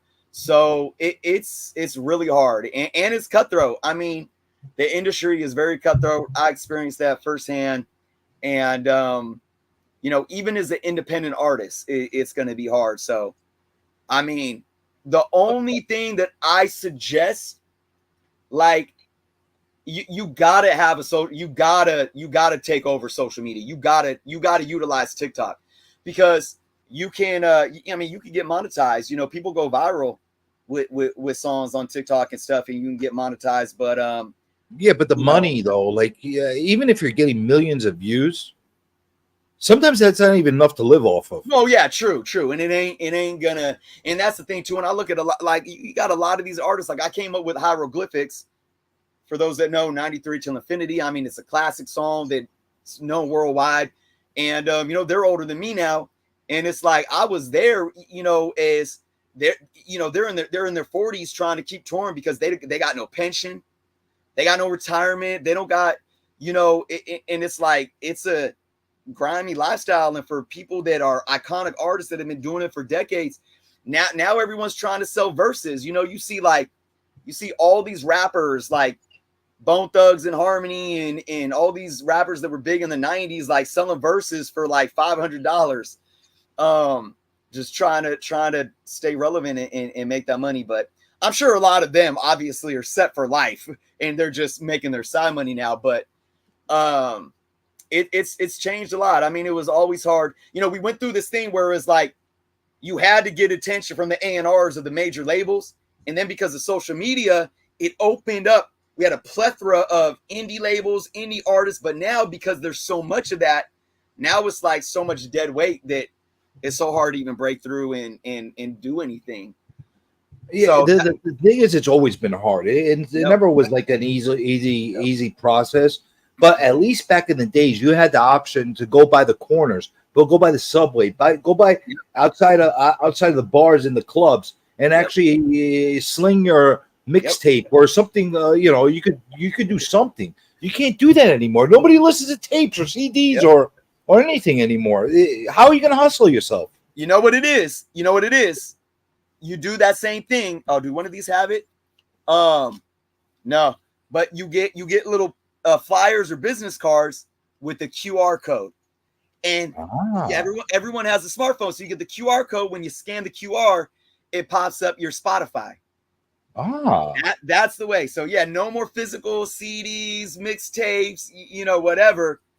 QR code, and it's free, so you can hand it to them. And remember, before, flyers were a waste. Like, oh, check out the flyer, for my new album. Check out my website. Oh yeah, and they throw it away. Now it's like, pull out your phone, boop, and hey, at least they got it right there, and then you get those residuals. So, and again, it's not like you're selling a full-on album, but I'm gonna steal your idea and I'm gonna use it for my YouTube channel. I'm gonna make up cards.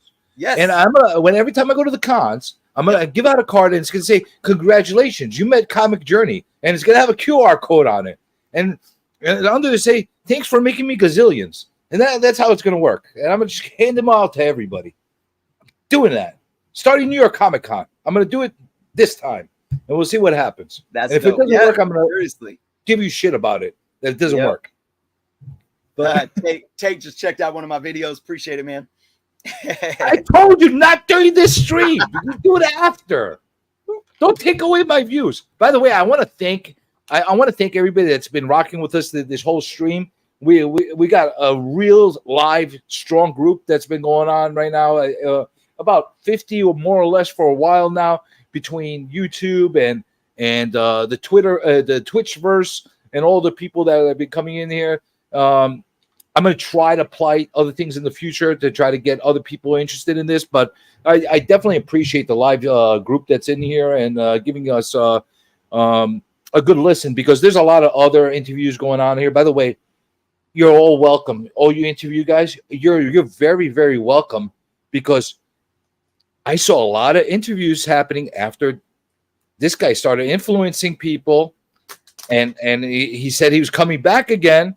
So you're welcome for taking my wonderful ideas that I took from other people. That's how it works, but let me ask you something else. And by the way, Papa, I do my research. I just misunderstood. Okay. I misunderstood. I didn't understand that he actually performed. I thought he wrote and did. Not my fault. You kiss my ass.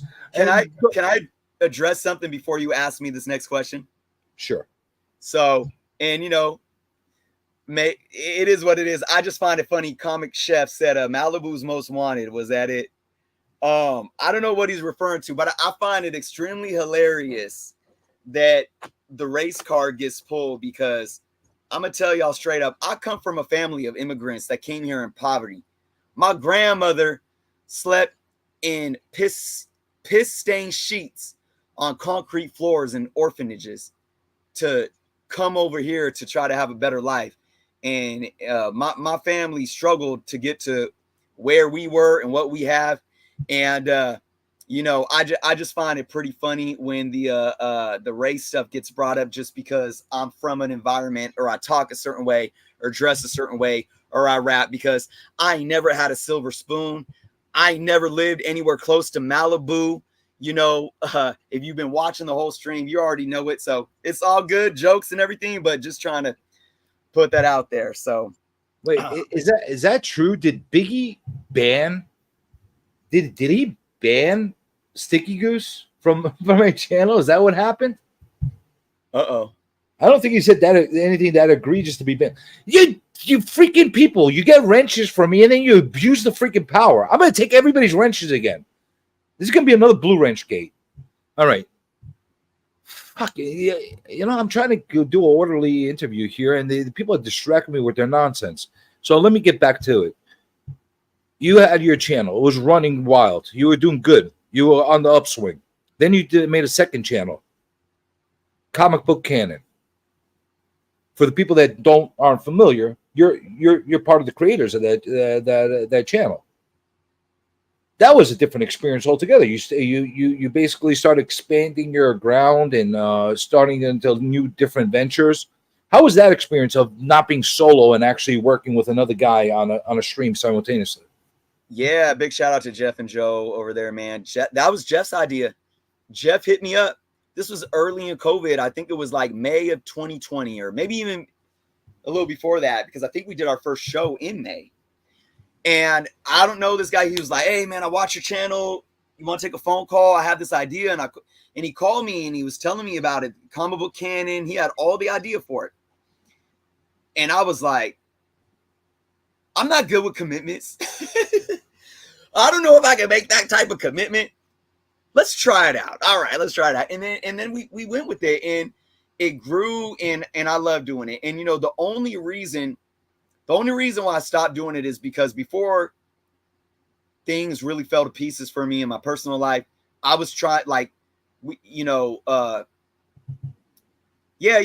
was it. I mean, I was missing time, and Jeff was like, I'm going to bring Joe on while you're out. And I was like, you do what you need to do. And then they welcomed me back, and it was a three hosts. And I thought Joe coming in added such another level. But then everything just went down, man, with me. And that's another thing that I just couldn't do it. I remember I was still trying to do it when I was going through everything and there was a couple of shows where you could probably see like I wasn't even present. Like, were you just not vibing with it? no, it had nothing to do with the show. It had to do with what I was going through in life, and I couldn't be mindful. I couldn't be present. So finally, I had to tell him like, look, guys, I need a mental break. I need to deal with what I'm dealing with, and I stopped. So, and I'm glad that Jeff was able to bring in Joe, and they've grown even a lot more. I mean, they've done so much more to that show since I've been gone. But over the last month or so, I hopped in to 2 of the shows. So they always say, me and Jeff co-created it, and all that combo. I'll always be a part of Combo Book Canon, and I do hope to show up, more often in the future. But yeah, man, that was an amazing experience, especially during COVID. Like to be able to have that and build the community up in that environment was an awesome thing. Stop crying. You have your wrench. So like you have no like desire to go back to that? No, I just said I will be. I already 2 weeks ago. No, but I mean full time. It sounds like you're not going to be there as a full timer. So, well, I mean, I think they have a pretty solid show where they don't necessarily need me, but if I hit them up and was like, hey guys, I'm ready to come back full time, I know that they would embrace that and they would make it work and we would do that. But because of just still, like I'm still dealing with everything that I'm dealing with. Even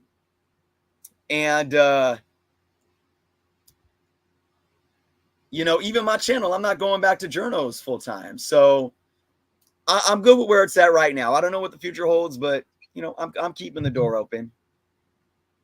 Wait, hold on. You're not going to go full time back on Jernos? I thought you were going to go full back on. I thought you were back with a vengeance. Tell me what's going on right now. I mean, whatever. 1 video a week, 3 videos a week. I have no expectations. That's what it is. It is what it is. So, well, if you're doing at least 1 video a week, you're kind of back. Yeah. Not everybody does daily content. True. Yep. And I'm also a believer in moderation. You know what I'm saying?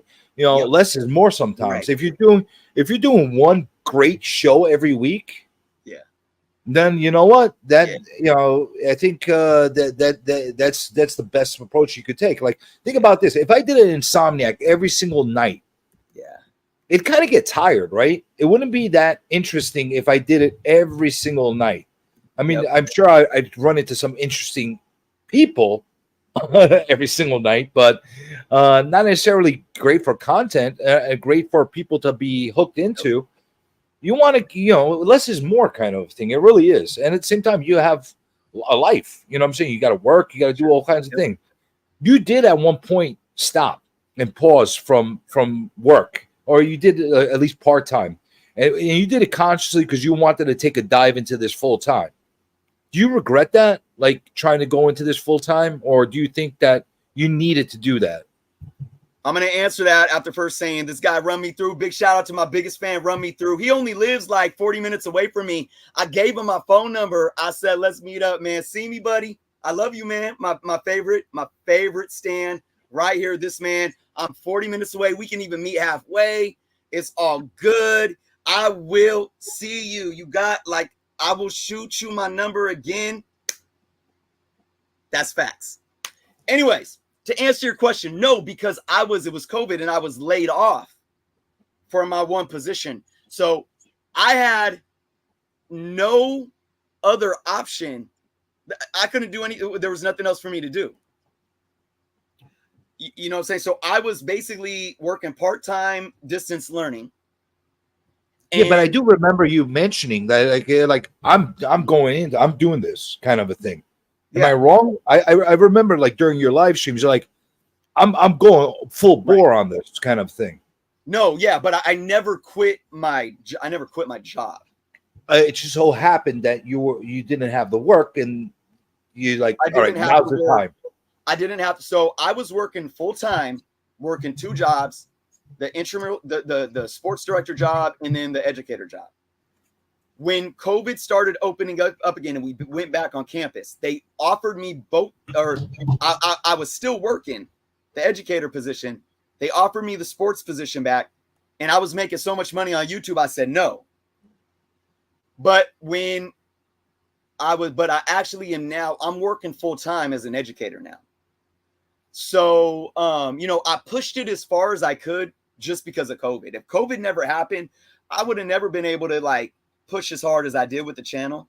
If I was never laid off from that, position. So that's why I said it was a finite time for me to see how this works. Let's see how far I can push it. And, if all the personal stuff didn't happen, maybe I could have pushed it more.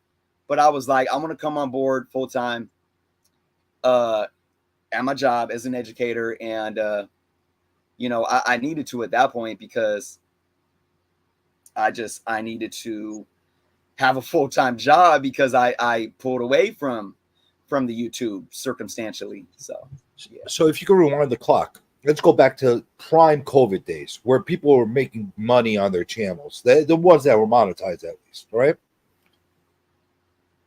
Take yourself back to that time, knowing what you know right now, hindsight. What would you have done differently to like accelerate channel to like to the next level? Nothing, because what did I say? The one and only thing that messed up the algorithms, that lost me viewership, was me staying true to myself. Yeah, but I'm talking about before that happened. Nothing, because there was a time period where you were putting out some solid content out there, but people that were putting out crap were getting views. right? You get that time period. It was like maybe 2020 ish, right around that time, right before we got hit hard with all the lockdowns and quarantines and all that stuff, where people were just starving to watch anything. Right. I know that a lot of people they didn't double down at that point. Do you feel that you should have doubled down at that point and like up the quantity or the production rate or anything like that to actually make it a go out of this as a full-blown hardcore business? Nah, because Mr. B style. I mean, I was making, Without the tying of the kids kind of thing. No, none of that Mr. B stuff. But other than that Mr. B style. Yeah. I was making content 7 days a week. I was making content 7 days a week. I spent a lot of money, buying the setup that I still use today. No, I mean, the only, there was nothing else I could have did. And if you look at my trajectory, again, the only reason why my trajectory was hindered a little bit is simply because while I'm a businessman, I don't sell my soul for clicks and views, no matter what anybody else says. When people want to say, look at this fucking clown, he's a clout chaser, when they're saying it because they want clout, I'm not going to backtrack. I'm not going to do something different. I'm going to do me. The only thing that maybe I would have done different, but it was COVID, and my dad who was dying was sickly, and my son is autoimmune deficient. So we were very safe, when we were very safe with COVID. And I just didn't feel like I wanted to go out to cons and all that. But that's one thing I would have done. I would have probably went out more and brought that to my channel, gone to cons and did videos at cons. Like Swaggle's done a lot of good videos where he goes to cons and he talks to dealers and things like that. I would have loved to do stuff like that. So that was probably the only other thing that I would have or could have done differently. Other than that, no, I don't regret coming on my channel and saying, I don't stand for this. I will not put up with this. And if me saying that means this channel ain't for you, oh well. And then losing a few hundred subscribers, fine. Me coming back and standing up for myself when somebody wanted to drop my name and drop lies out of their mouth, acting like they're on some truth spinach, and go ahead. Because like I said, everyone here wants to feel a part of something, and that's not a bad thing. But too many people want that dopamine fix when they get that shout out or they get their comment put on the screen, and they play the game just like in high school. Whoever they think has the pull, they're gonna group think. They're gonna go run off and be a part of that clique. Like somebody said, team this person or team that person. And so much of that mentality exists. Let me give you an example. I did do a video early on in 2020 that at the time was one of my best performing videos where I said, key collector is wrong. You may have watched that. And I was like, Yeah. I don't agree with how they're labeling some of these first appearances. Now, I still agree with I still stand on those agreements. And I talk with Nick. Me and Nick have had a good relationship, Nick with Key Collector. But what I realized, it goes back to intent versus perception. When I did that video, I had so many people coming out of the woodwork supporting me, like, yeah, man, like making personal attacks to Nick, man, fuck Nick, like, yeah, we're gonna go fucking get him. Let's find where he lives, like literally make it personal. And that's when I realized, and even Nick got mad and was coming in my comments on some like, I was like, whoa, that's not very professional. I reached out to Nick for like 6 months. Nick, hit me up. We got to talk. And we talked. And when we talked, it was like, damn, we should have had this conversation a long time ago. And I realized that, again, out of good intent, I was just talking about comic books, but I realized how this goes back to what we were talking about earlier. People get on this stick of having to bully and tear people down, and it gets personal. When I came back on my channel and said, look, I don't condone this shit. I may disagree with Key Collector and some of the things that they do, but I do not condone attacks, personal attacks, or trying to whatever. And then I did a video saying Key Collector's right, because there is another situation when we talk about appearances where CGC says differently than Key Collector, and I disagree with CGC and I agree with Key Collector. You know what that did? It brought so many people in my comments saying, fuck you, Journo, you're a fucking clown. You're fucking sucking up. Look at you sucking Comic Tom and Key Collector's dicks. Like, because that's their perception. And it's like either we're on board with like, you know, death to Key Collector and all the cronies, or like you're a clown. Well, I'm just here for comic books. So that's something I learned right away. I learned right away why a lot of people are here watching our videos in the comments section and doing what they do. And that's all good. I ain't mad at it. So this is my perception. Okay. And you could correct me or, say I'm incorrect, whatever the case is, about what I'm thinking. Okay. Now, it feels like you have a little bit of a chip on your shoulder as far as how you've been perceived in the community and throughout, the whole, this little oddball niche, because we are a little oddball niche corner of YouTube. We're not necessarily mainstream. Okay.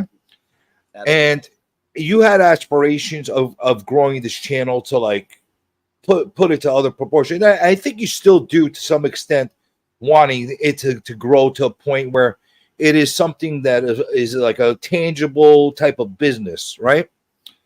Do you feel that the type of content that you're putting out there, and a lot of us are putting out there in certain ways, the format, the live streams, the kind of things that are happening, they're not necessarily really polished type of production rate, has a glass ceiling where basically you're going to get to a point, and unless you change your game dramatically as far as how you're going to put together your videos, not necessarily your thoughts and not necessarily how you're conveying your message, but the overall appearance and like very similar to like, Swaggle House is a perfect example. Yep. He's got a super polished.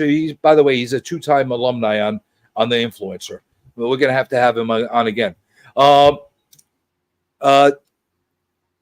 He turned it into a really polished channel, which is not only pulling in our little weirdo group that we have here, but it's pulling in.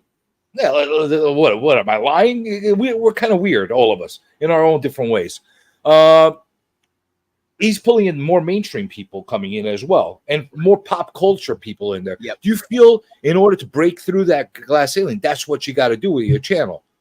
So, okay, let me put it like this. Comic Tom is so successful. I mean, because of many things. He's great editing, great, what we talked about before, his energy, even though it may not be for some people, obviously it's for a lot of people, right? He's a personality, he's a businessman. Comic Tom is successful because he speaks to the larger demographic of comic book collectors. And he doesn't put his ear to any drama. Well, Not I'm gonna pause one Uh-huh. 1 second, and Yeah. I'm gonna kind of intersect on the Comic Tom's Yeah. channel, because he's got a very unique situation with his channel. Okay, he does put good quality content. He does do very high polished potential like video production on his channel for Yep. what he does, but he's got a very different format channel Oh yeah. than what a lot of other people do. He kind of almost hit his own style glass ceiling with his channel as far as growth is, because Mhm. what he puts out there, yes, he's putting out info videos which are helpful to people. He is entertaining as fuck. Like, if you don't know him and you see him like all freaking excited and wailing his hands all over the place and he's so into it, he's entertaining. Whether you like his character or not, whether you don't, he is an entertaining dude. But the whole channel, and I've had him on here as well, where he'll always admit to this. And there's nothing wrong with it. Is his channel is based of promoting and propelling his other businesses. So this is a platform that he's using in order to accelerate his real businesses. True. So he kind of hit a certain glass ceiling Right. in itself. Mhm. Swaggle House, although it hasn't hit the same kind of levels as what Comic Tom's channel is, he's on the route to getting to that point, and possibly, I think over time he's going to well surpass that, because he's hitting that pop culture hit. He's getting mainstream involved in a different way. Well, so, and it's not propelling a business. Although he did his own Kickstarter and his own comic, it's not that the whole channel is not based on that. He's doing he's doing informative stuff. He's doing interviews. He's doing legitimate content that people want to see. Evergreen stuff. You know, look, I used a YouTube term, evergreen, that people could watch over and over again, and that's a smart thing. That's a really, really smart thing, and it's something that I don't see a lot of us doing, including yourself, as far as going for that. Some of the pressing stuff that you do is evergreen and stuff like that. But like when you talk about news of the day or the week or that kind of stuff, that's not evergreen. That's like flavor of the month kind of stuff. So I agree with everything you said, and I would actually put Swag in a similar category as Tom, because Swag, ever since Swag got a following, he's gotten haters, but he doesn't let that deter him, just like Tom. And now, while I agree with you, Tom is a more well-greased machine, with the comic shop, the mystery mail calls, they're in a very similar arena when it comes to YouTube, because they have this ability to stay out of a certain realm of viewership and get that, like you said, the mainstream viewership that really is just here for something very specific, collecting and investing in comics and what's going on in the market. Okay. And there is a ceiling for that, because we are a very small, we aren't makeup tutorial videos where they get 1 million subscribers. We're not Mr. Beast and Dan TDM or all these, kitty gaming YouTubers or whatever. So Corey Tension and these people that play video games and get 1 million subscribers. So there is a ceiling for everyone. Absolutely. Now, on the flip side of them, you have people, we'll use Sticky. I'm sure he'll appreciate me for using his again. Fucking guy. Stop talking about it. Stop giving him them views. Well, so in Sticky, and like I said, I watched Sticky. I told him, you want to take this route, and he took the route. And again, whether you think it's tongue or cheek or whether you think he's a fucking asshole, he's gonna hit that limit. He's gonna hit that limit, and he's made his bet in that, and he's getting his views and subscribership off that. But it's a very fine line that he's riding too, because he could say one thing and start pissing the same people off that were supporting him a month ago. So and then there's other individuals that do that too, but I don't need to say anybody else's name. But then I'll put Rock and Robbie with pop culture philosophers. He's in a similar category as Comic Tom and Swag, but of course it's a different context because it is comic book reviews, right, or movie reviews. But he speaks to more of a generalized mainstream audience that wants that. But there is a limit. And then, so where do I fit into all this? And to answer your question, like, do you feel like you need to change and go more mainstream? Like, here's the thing.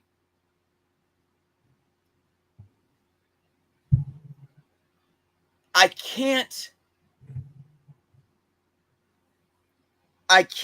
go mainstream without pissing people off. Well, that's going to happen though.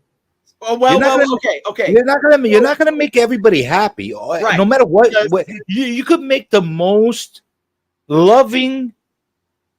Okay. I love the world kind of content out there. You could do the most G-rated content out there. You could do the most made for the entire family content out there. You're still gonna piss people off. Okay, so let me pull back to that, because what did I say? Swag has haters. I mean, look at what Sticky's, is done to Swag. Tom has haters. Tom has probably the biggest haters, but yeah, he's one of the most successful. But what I'm trying to say is Tom is that well-greased machine. Tom is and I'm not saying that don't take, I will stand, I've had a personal relationship with Tom where I have talked to him face to face on the phone, and I have nothing but respect for this guy. I wish, he's probably, I know he's younger than me. I wish I could be the businessman that he is. Just to have that knowledge and just the know-how and what he does. And if anybody thinks that Tom doesn't love comics, then you ain't watching his channel. This guy grew up in a comic book store. This guy fucking loves comics. If you hear him talk about comics, he loves comics. But Comic Tom is a salesman. He is. He's a salesman. He's there to sell you, but it doesn't mean that he's unethical or he's doing something wrong. He's a salesman, just like an LCS owner is a salesman. So he has that lane. Sticky gets his haters, but like he has this lane where even though he voices his opinion, he still is more of a, I'm going to bring it to you how it is, and I'm going to let you decide. I come with my opinion. And it doesn't mean that I don't and this is the thing where people mistake me. People think that I don't like differences of opinion just because I'm passionate and I'm argumentative. What did I say earlier in the stream? Any Fortune 500 company wants conflict and argumentation that's healthy because it allows us to butt heads. We don't want groupthink mentality. I want people to challenge me, but then when I challenge them back, they get butthurt and offended.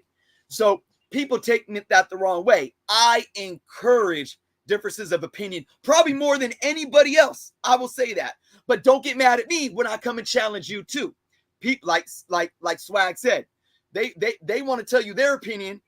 They could tell me what their opinion is and have a problem with mine. But if I come back on them, then fuck you, Journo. So I will always piss somebody off because I challenge everyone.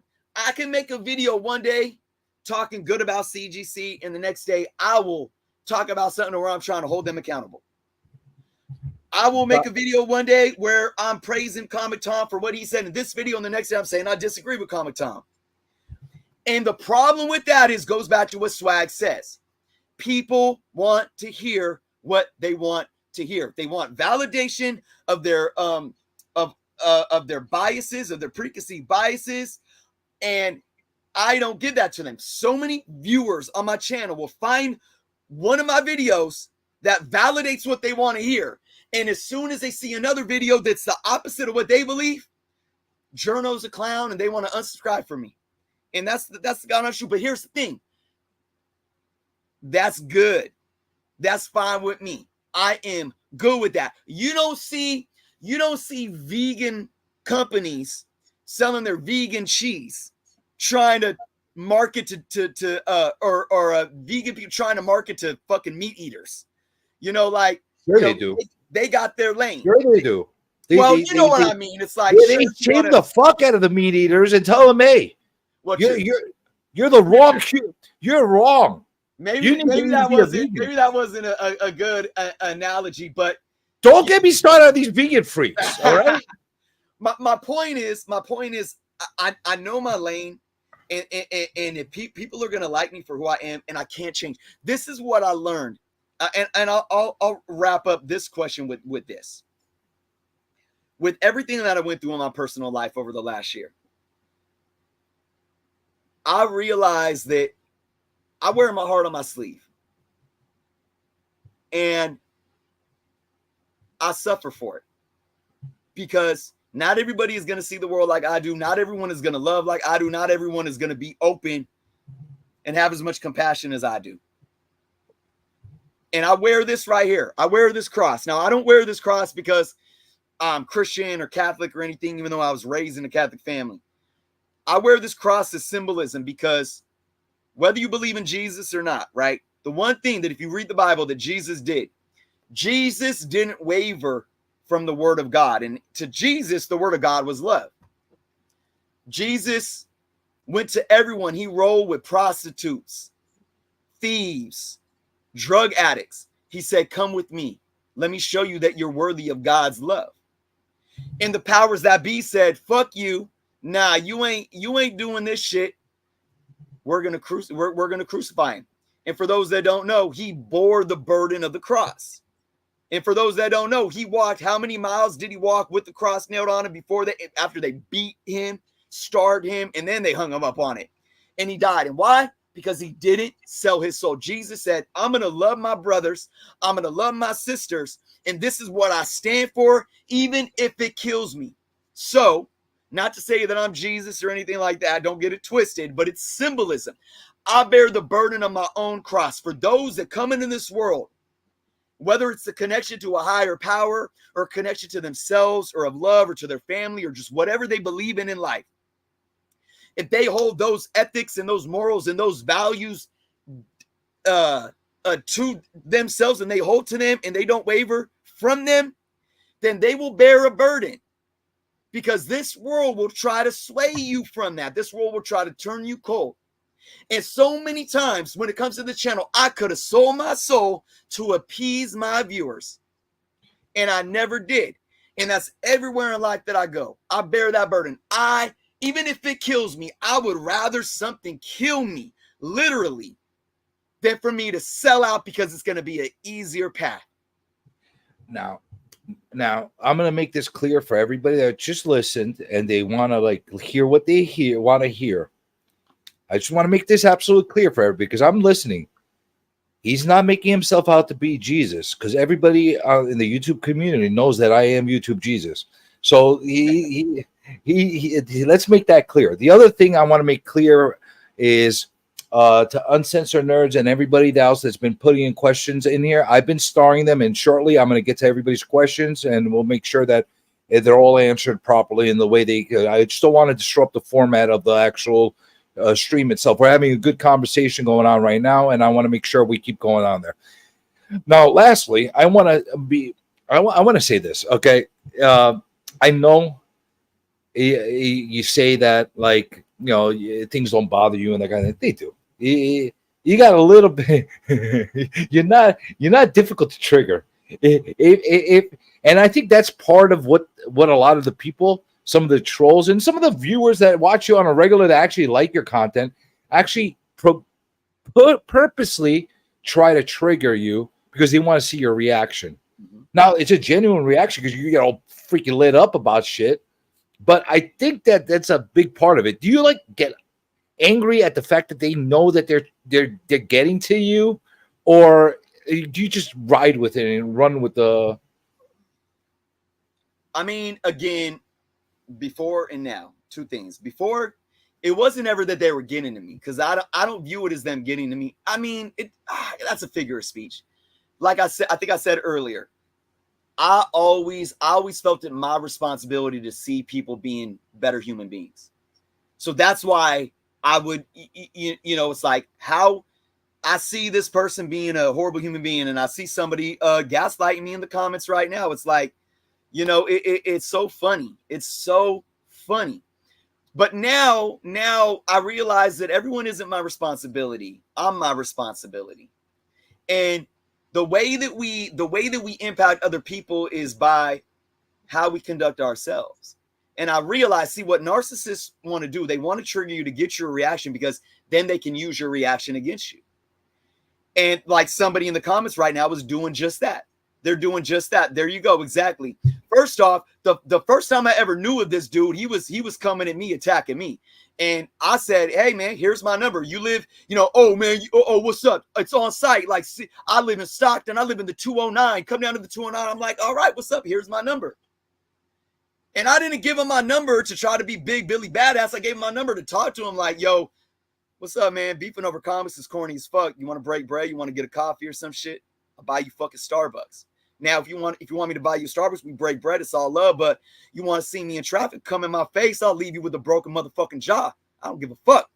That's how it is. I ain't tell nobody to come at this guy or anything. I show love to anyone that, again, those who pray on my downfall, top of my pray list. Run me through. I pray for you. I pray for you, because it's sad that as a grown-ass man, you're here right now on some corny-ass bullshit. Why are you triggered? That's the real question. I don't know what he's got. Maybe his mom is dying of cancer. Like, maybe he just, I don't know. So if that's real, like when I give you my phone number, break through that bullshit. I'm a man, how to be on the screen shit. Call me. You got problems? I'll talk to you, man. As a brother, as a man to man, I will fucking buy you a coffee. But to get back to your question, it's like they want a reaction, and when you give them a reaction, oh look, you're angry, or you're crazy, or look at, you're a fucking psycho, and then they hold that against you. So now the only thing I can control is my reaction, and I do believe that now it's not my responsibility. Narcissists. Yeah, but don't you think that they're purposely provoking you to get They that are, reaction? and that's what I just said. Yes, absolutely. And that's why when you give them attention, it's a dopamine rush, because it's a supply, it's an energy supply that they need, because they can't get it anywhere else. Like, that's what serves them. It's like I get a dopamine rush by you know, walking outside and, you know, seeing little kids laughing, you know, like rolling up and down the street with a ball or some shit. Some people get a dopamine rush by, you know, clowning other people on social media, hiding behind a camera, hiding behind a screen. So, I mean, to each their own, but it does. It really makes me wonder, like, what's wrong with them? What's going on in their life?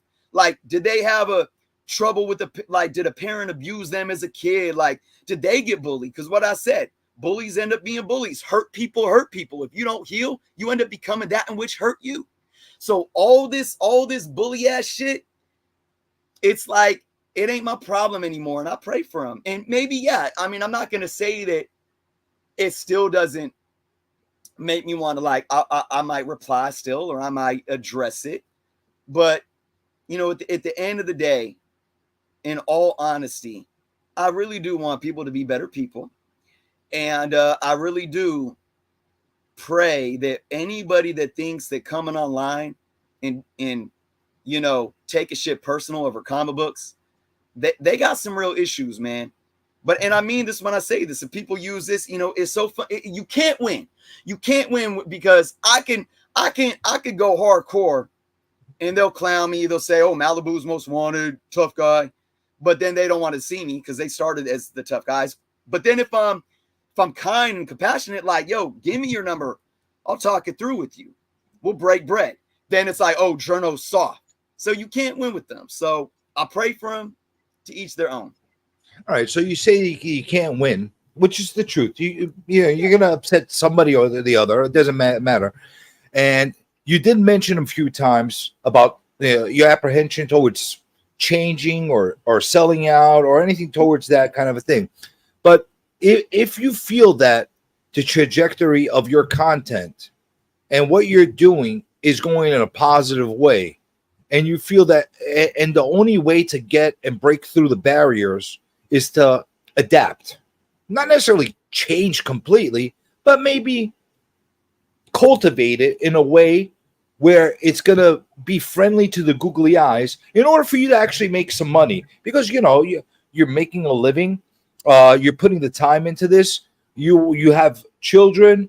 You have a situation where, besides your job, you're putting the time into here. And if you're getting to the point where you could actually make this into a profitable thing, is that really selling out? Or is it just you're doing what you got to do? Like, if you're true to yourself to do the best you can for yourself and your family, is that selling out? Who are you selling out to? Are you selling out to the public or to your kids? But see, that's the thing. You just said it. It's being true to you. So no, adapting is not selling out. Selling out is selling out. It's not being true to you. So I think if we're trying to like dive into analyze this even more without just repeating myself, I don't feel that there is anything that I could do at this point to adapt. This is where I'm adapting. I am doing my best to stay away from drama. Even though when I talked about drama, I did it with good intent. I did it because I wanted to be a voice of reason. When the C2E2 and all that stuff happened, all I said was, I'm not choosing sides. Just educate yourself before you start talking about people. That's all I was really doing if you really listen. And then, of course, people use that as a way to troll me and get their clicks and views up. But I realize now, even talking about the drama isn't gonna change anybody's mind. So the next time a C2E2 happens, I'm not even going to talk about it. I'm not going to talk about it. I still want to talk about the market a little bit. I mean, actually a lot, because I think it's very important. I mean, we spend money on comics. I want to talk about, I like seeing opinion posts on social media and talking about them. I think that's good for conversation. And that could be seen as controversial, but again, it's not personal drama. It's just, ooh, this is controversial because it's about comic books, first appearance, cameo kind of a thing. I still want to talk about that stuff. I still want to talk about the future of comic book collecting. There's a lot of things to talk about without diving into the drama. So if I had to change the direction moving forward, that's the only thing I would be. And really, I'm staying like top 10 lists. I made this decision 2 years ago that I'm done with like top 10 lists. Well, everybody and their mother does those. So what the hell's the point? It's like FOC and all that crap. Yeah. What's the point of doing the top 10 lists? They're printed for you, and the major channels do it and do it well. Are you going to do it better than them? Like, seriously, are you going to read Cover Price's top 10 or Key Collector's top 10 better than the guys that are doing that high production? Do something different. Everyone's saying the same thing. Exactly. It's all there for you. Although I will say, some people tweak numbers. They'll tweak numbers to sensationalize things or to spin a narrative. And I've talked about that before. I've called that out. But other than that, yeah, you're right. All the data is there. And I mean, you could do something wild like what Biggie Shack does. He goes in and puts his own top 10 out there, and they're the most freaking bizarre top 10 you could possibly pick. But you know what? That's entertaining, at least. You're not showing me the same shit that everybody else is showing me of the same lists. And I always used to do that when I would do my top 10 X-Men books to invest in. Like, I always try to tend to like more minor keys that were affordable or books that nobody else was talking about. And I never did the whole buy this book now, or, you better get I always said my line in every video. This is a reminder. This is my personal opinion mixed with data and facts. And it's up to you to make your decision on if you want to buy this book or not. But, so, I mean, again, I am content with where I'm at right now. And maybe a month from now, I may have a brilliant idea or change my mind and might want to do something different with my content. But all I know is that I don't regret anything that I did. I mean, if you ask, if you could have stayed away from the C2E2 stuff, would you have? Maybe in hindsight, I mean, maybe I would have. but I don't regret doing it because I know that I did it out of good intent and I can live with that. See, I say top 10 and Como pops his head up out of nowhere. at least you pick your own your own top comics. Como, You're not bringing him up a list. Yeah, you know? Como has good stuff too. Hey, he's a good listen, anybody that doesn't know Como, you got to go check him out. He's got a good solid channel as well. He doesn't do as much as he used to. Como, where the hell have you been? You do very sporadic content. We want to see more from you, but very solid content when he does pop it up. But I want to ask you before we get into the question, I want to ask you what the future has for you. Journo's comics on YouTube, Journo's comics on Instagram, Twitterverse, X, and anywhere else. And if there's any new projects or any other things that you're going to be jumping into. So again, just to reiterate, I don't have any plans of not doing Journo's comics. I don't have any plans. Journo's is something that I want to keep with me no matter what. And that's, look, if I upload one video one week and don't upload another the next week and then upload 3 the next week, I mean, that's just how it is. I'm going to be here to some capacity, doing what I love, talking about things that I think people will still gravitate to. One thing that I really want to get back into when you talk about money, selling comics. And I know you had mentioned to me like, oh, you said you would never sell comics. You would mention that to me privately. I want to say something. I never once said that I would never sell comics. What I said was, I don't think I could ever sell any of my comics. There's a difference because bullshit. No. This is words. Come on. I could. You're allowed to change your mind. No. Okay. I swear to God, go back. You could go back and quote me. What did I say? I'm not going to sit here and fake the funk and lie and say, I never said that I would never sell comics. Why do I know this? Because before I even started Journo's comics, I one day thought I wanted to own a comic book store. So you can't ever sit and say that I would never sell comics. What I never wanted to do was part with any books that I purchased for my collection. And the funny thing is, when I bought my first little comic collection thinking that I was going to start selling, I held on to so much of it because I was like, fuck, how do you do this? I don't want to get rid of any of these. So what I started doing was I only sold doubles. If I didn't have it could have been some weird ass book that I didn't even care about. If I didn't have it, I was keeping it. But I did grow to where I allowed myself, if I buy it, if I'm putting business money as whether I'm a brick and mortar or whether I'm selling online, I had to realize that not every comic book is something that I need to keep. So I wanted to make that clear. Selling comics and owning my own comic book store is something that I wanted to do before I even had kids. I just didn't think I would ever be able to part with anything that I owned. And I've actually grown to get to that point. So I did want to make that clear. And that is the God honest truth. That is the differentiation. And, so selling comics is a big thing. I do want to start getting back to claim sales and live streams and stuff because I have so much to All sell. right. I will take your word for it. So Thank you. I will take you for your word on it. Although it's okay to change your mind. I really say that. It is okay. Like, I don't sell comics, but you know what? I do sell them on eBay when I want to get rid of them.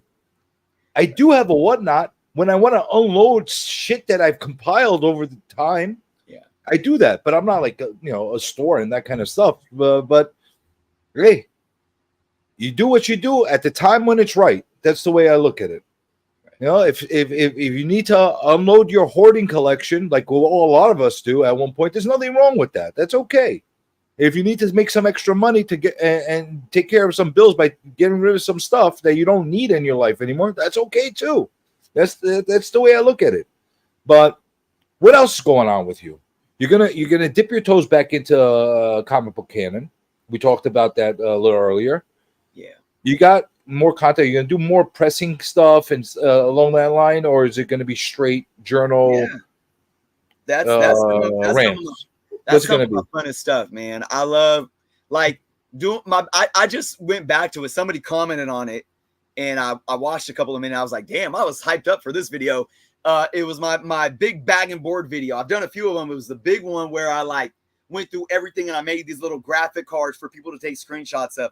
I love really doing pressing, anything that has to do with what collectors do day to day, not even just the investing, right? Like anything like that day to day. I have this big video. I just took a trip to Portland and Seattle, and my computer isn't able to deal with all the files. So I'm trying to work with that, but I have this big ass video of traveling through 3 different states, hitting like a dozen different shops in 3 different states.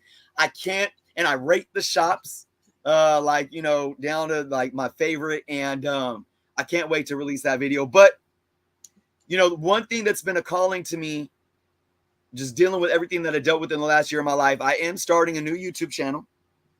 And it is not comic book based. It is, it's called Through the Concrete.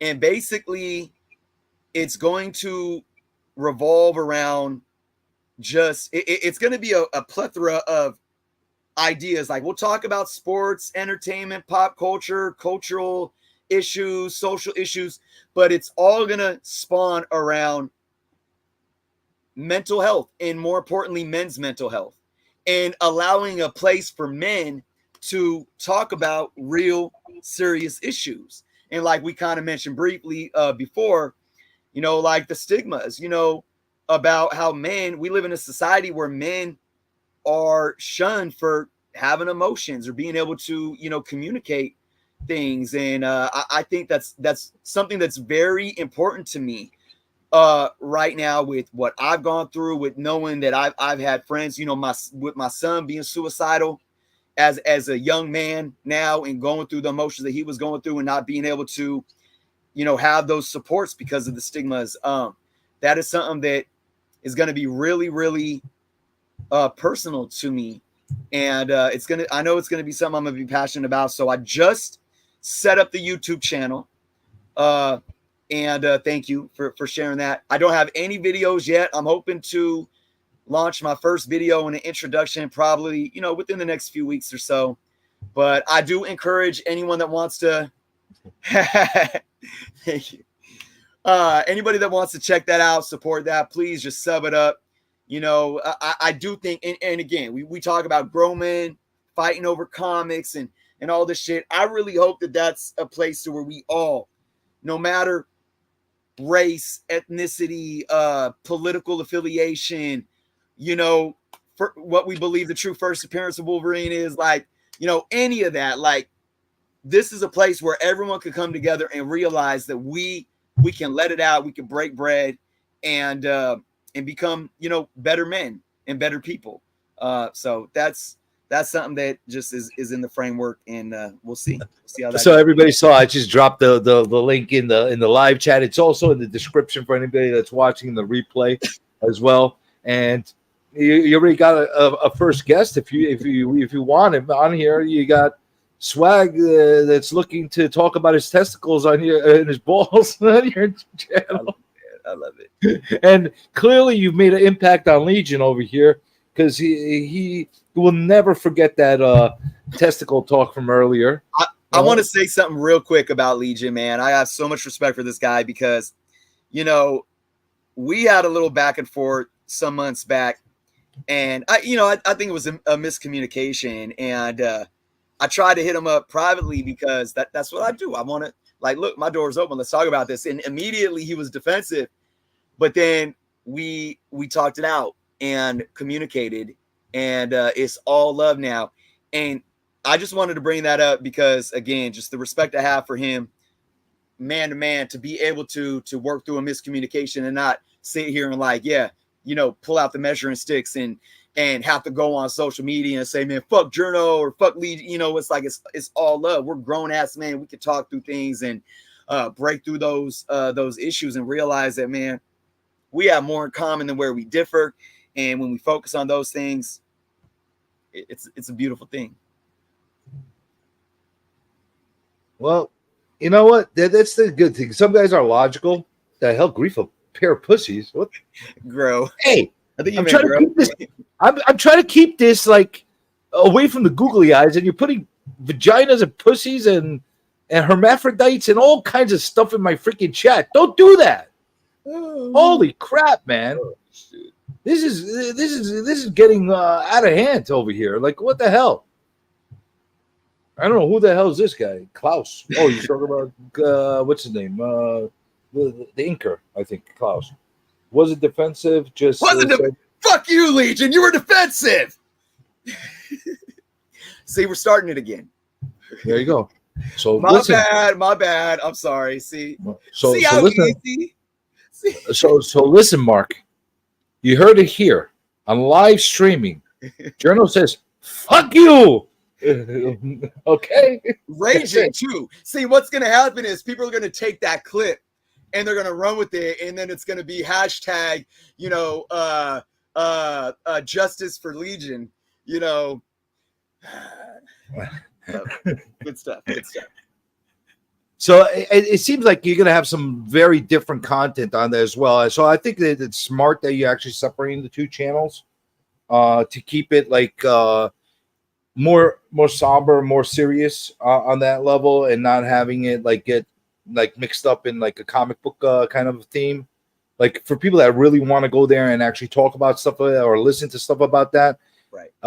It might get a little bit lost in the shuffle as far as if it's mixed in between battles on Hulk 180 and 181 and pressing and stuff like that. No. So Yeah, absolutely. Nah, it's gonna be on some real shit, man. And like I said, we could talk about what I want to do is I want to make it entertaining too, to where it's like how can again, it's not just for men, but especially men, like how do we break bread about things we love in an environment where we can be real. So that's why I say, maybe one day we'll have a hangout. We talk about sports. We talk about like maybe what sports mean to you, or we talk about music, or we talk about comics and what they mean to you. Because sometimes, human beings, we have to have outlets when we're going through shit. So it'll be on that level. We ain't gonna, it ain't gonna be a channel where we dive into dramas and controversies about, anything like that. Like it's specifically like embracing people that want to be there for that reason, to get the love and support of a community for those reasons. So how's your endurance right now, Journal? Yeah, I know you're a marathon man. You're kind of here's the problem when I have people that host their own channels and they're used to like being the spotlight. We overtalk each other and we could run a mile a minute and go on forever. How are you feeling? You feeling strong? Are you ready for some questions? Yeah, I would say maybe 30 more minutes if we can get some questions in. And all right, let's crank out the questions. And for everybody that hasn't put a question yet, that wants to actually get themselves in here for our last minute. Oh no, I'm not. No, forget about you with the donkey grapefruits. I don't want. Don't do that. Freaking guy, man. He finds a way to get himself in there. I love the hat comments. Well, we'll get to that. But let's give everybody a chance to ask their questions in. I got a few that are started already, as you noticed. Any questions? You gon' answer no questions, and I won't tell you no lies. Hey Lord, don't ask me questions. Hey Lord, don't ask me questions,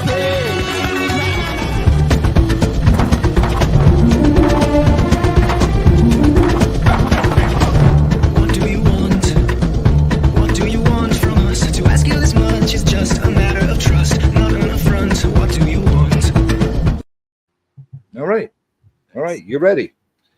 Let's start with this one. This one comes from the comic book prince. I don't know who made him royalty, but does he miss? I'm assuming he means you as a he. Right. Does he miss comic book canon? Do you miss it? Yeah, absolutely, man. I mean, like I said, I love what we did over there. It was good. Like, I popped in a few times for maybe like 20 minutes, but the last time I was on a few weeks back, I was there for the whole show, and it was awesome. It was awesome to be a part of it. And that's why I said, like, I'm still a part of it. It's kind of like, man, I mean, it's kind of like, what's a good example? The Fit Ninja Turtle, or like Flesh and Bone, if you're a Bone Thugs fan, because like he was a fit member but wasn't on all the tracks. I'll show up when I can and do my part, because it does mean a lot to me still. Absolutely. Do you think they miss you just as much, and they're losing ratings because you're not there? No. They definitely they're good. They're good without me. No, I mean, like I said, it's grown so much since I was gone. But you know, everyone, what I love about what Jeff and Joe was done, and you know, you have big shout out to Dan De La Torre and Josh's Comics, everyone else that helps contribute. They all contribute their own little thing, and they're all so good at it. And yeah, you know, I know that I contributed what I contributed, and without it changes the dynamic. But they've done a good job. But I enjoy being on because I do get to add my own unique, you know, little. You know what that show is missing? What's that? You know what it's missing? Your hands.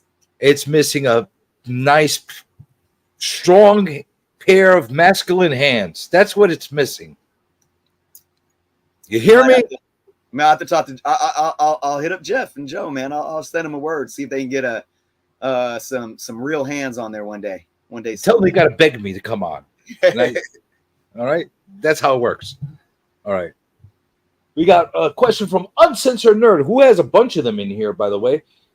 I want to ask, in both your opinion, y'all think that you can still make money off of YouTube? If so, how? You want to answer that first? Yeah. ASMR. Oh, those freaks love noise. ASMR. There you go. Yeah. You got to do a little bit of this. You got a little tickling. A little bit. Oh, boy. Oh, get ready for the ratings. What the hell is with that? Like, seriously. Okay, you want to know how I went down the rabbit hole? So I have insomnia, and I was looking for you know, what's it called, sleep what do they call it, shit, like white noise shit and stuff like that to help you sleep. And that's how I came and found out about ASMR. And it's crazy when you dive. I mean, some of it's cool because they'll talk soft and, you know, it's kind of like this guided meditation where it's very relaxing. But some of that shit, man, like they're over there like eating pickles and shit and making the craziest sounds. And then, of course, a lot of them are selling other shit too. So, you know, you got to check out their OFs and everything. But it's crazy, man. But that's big money.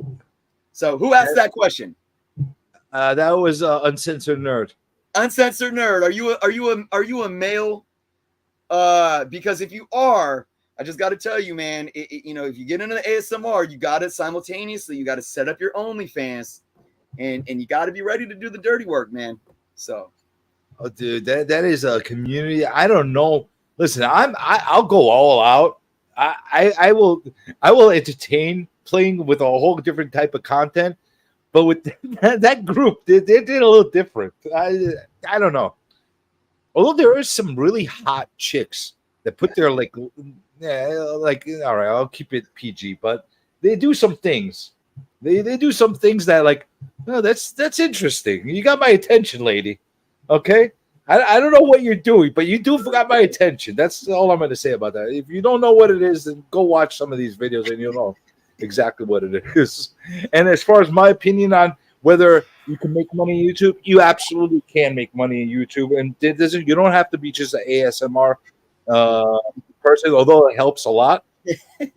You just got to put the work in it. Honestly, just like anything else, it's a hustle. You gotta really, really put the work, the effort, put the time in it, and it shows at the end of the day. You know, you can't go half-assed. Unless you get a viral video, it's like getting a lotto.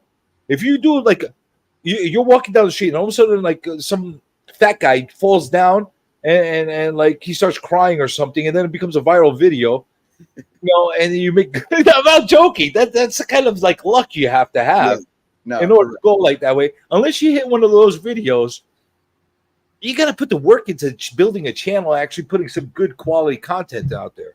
No matter who you see, there is a formula in it. Even if there's chaos going on, but it's a successful channel, that's organized chaos, believe it or not. They know exactly what they're doing with the kind of stuff they're doing. So if that's what you're looking to do, go do that, man. Just put the work in and see who's the best at what they do in whatever genre you want to do, and take notes on what they're doing right and what they're doing wrong with their channel. You can learn a lot from that. Yeah. From Lords of the Lords of Brooklyn. All right, from Lords of Brooklyn, what does Journo think about the effect of political correctness in comics? First off, Brooklyn, I appreciate you asking this question in like a very thoughtful way instead of being like rage baity. You know, what do you think of all this woke shit? And like, I'll try to make this brief. First off, political correctness, there's two sides of that coin. You know, and if you want to say left or right, conservative, liberal, there's two sides of political correctness. And it depends on where you want to, like, what wall you want to stand against. Now, I don't think there is obviously like, okay, I'll use this as an example. We know that I don't like bullies. I'm all about social issues and just, I mean, I can't believe in 2024 that we can't realize racism and bigotry and prejudice, right? But I will say this. Living in the Bay Area, like I used to commute to Marin because they paid more. For those that don't know, Marin County, it's a county. It's one of the wealthiest counties in America, in the U.S., and it's one of the most liberals. Berkeley, which is like liberal, the capital of liberalism. You know, it's like the home of the hippie movement. Like, I love a lot about Berkeley too, but when you go to North Berkeley, it's really, really rich and very liberal. I currently work in Davis, California. It's a college town. It's very wealthy. There's a lot of classism, and it is very liberal. Now, I don't tend to boxes. Conservative, liberal, left, right. We are being fed bullshit so we can fight each other, divide and conquer. But here's the thing where I will say about people that cling to boxes. I mean, you can get an example. I mean, there's people that might be conservative and they say they live with Christian values, but they're doing devil's work, right? But then there's people that may claim they're liberal and they're like Black Lives Matter, but do they dare ever go into the black community and put in work? You ever actually cared about getting people off the streets or out of gang life or gang violence? You ever went and served at a homeless shelter, or are you too scared to get tarnished? You just drive you want to drive your electric Tesla and put your bumper sticker like, coexist. But coexist to you really just means all the people that have the privileges that you have with your wealth and your privileges, right? So these stereotypes can be seen in all realms of whatever categories we fit ourselves in, religious categories, political categories. So when we come to political correctness and in comic books, I do believe that in entertainment right now, there is this push for social awareness. That's not a bad thing. It does become kind of a detriment when it's not genuine. And again, what did I say earlier in the stream? The path to hell is paved with good intentions. People may have good intent, but like I'm gonna give an example. Remember a few years back when that dorky little white guy, and I'm not trying to knock him, the dorky little white guy that did the new Warriors run, and there were like two non-binary characters that were named Snowflake and Safe Space. Now, I'm all for non-binary characters, LGBT, whatever. And if you got a problem with that, then maybe you got a problem with what you're hiding in your closet. Maybe you get tickled a little bit. Fine. But I couldn't help but see that this white dude had no real connection to the LGBT community. Have you ever sat there and went to LGBT community members and said, I think LGBTQ members should be represented in comic books? What do you think would be a good representation? No, I'm just going to take buzzwords that are stupid and I'm going to, and it's like, that's where it falls flat. So, but will you agree to this though, Journo? Like what? A lot of the stuff that's being put in there is put purposely for the shock factor. Well, okay, let me say this first. A lot of it is methodically done for that. Let me make this clear. People that say, oh, all comics have a political agenda these days and they're woke. You're not reading new comics. The majority of new comics don't even touch that. The problem with new comics today has nothing to do with some agenda. You want to know what? I read Spider-Man. It's still Spider-Man. There's no politics. I read Daredevil. I read all the indie stuff is great. No, I've read a lot of the new DC stuff. The problem is you got there's how many pages in a comic book these days? 20. But there's two bubbles. There's two bubbles on a page, and you read all 20 pages, and it takes you 30 seconds, and there's no story. And it's like, and it just doesn't make sense. And we're paying $4.99 a copy. That's the big issue killing it. So, quite honestly, do I think that representation matters and that we do need more? All these people that are butthurt about representation, guys, it's 2024. You want to get mad because there's a woman character or a gay character or a whatever character, get over yourself. And before you have an opinion on it, read the book. Read the book before you have an opinion on it. And if it's a shit ass story, have an opinion. But I do feel to your point that, like I said, sometimes I don't think there's this big conspiracy theory, but I do feel that people are pressured. I do think there is this pressure to have their, what do you call it? They're like Good Samaritan card. And that's why I said about like Davis people, it's like, you put your Black Lives Matter sign up in your window, but when have you walked through the hood? When have you actually cared about Black people? So I do feel there is some of that.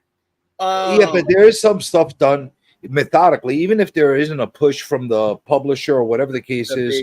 Yeah, they're just looking for like that initial boost in sales for the shock factor a lot of times. Yeah, and it has like a good example of that was a couple of years ago when they did Superman, Son of Kal-El, right, and what they did with Tim Drake. Okay, so with Superman, Son of Kal-El, it kind of made sense for the story, right? Because they never really developed the character. He's a new character, and so you could do whatever you want with the guy.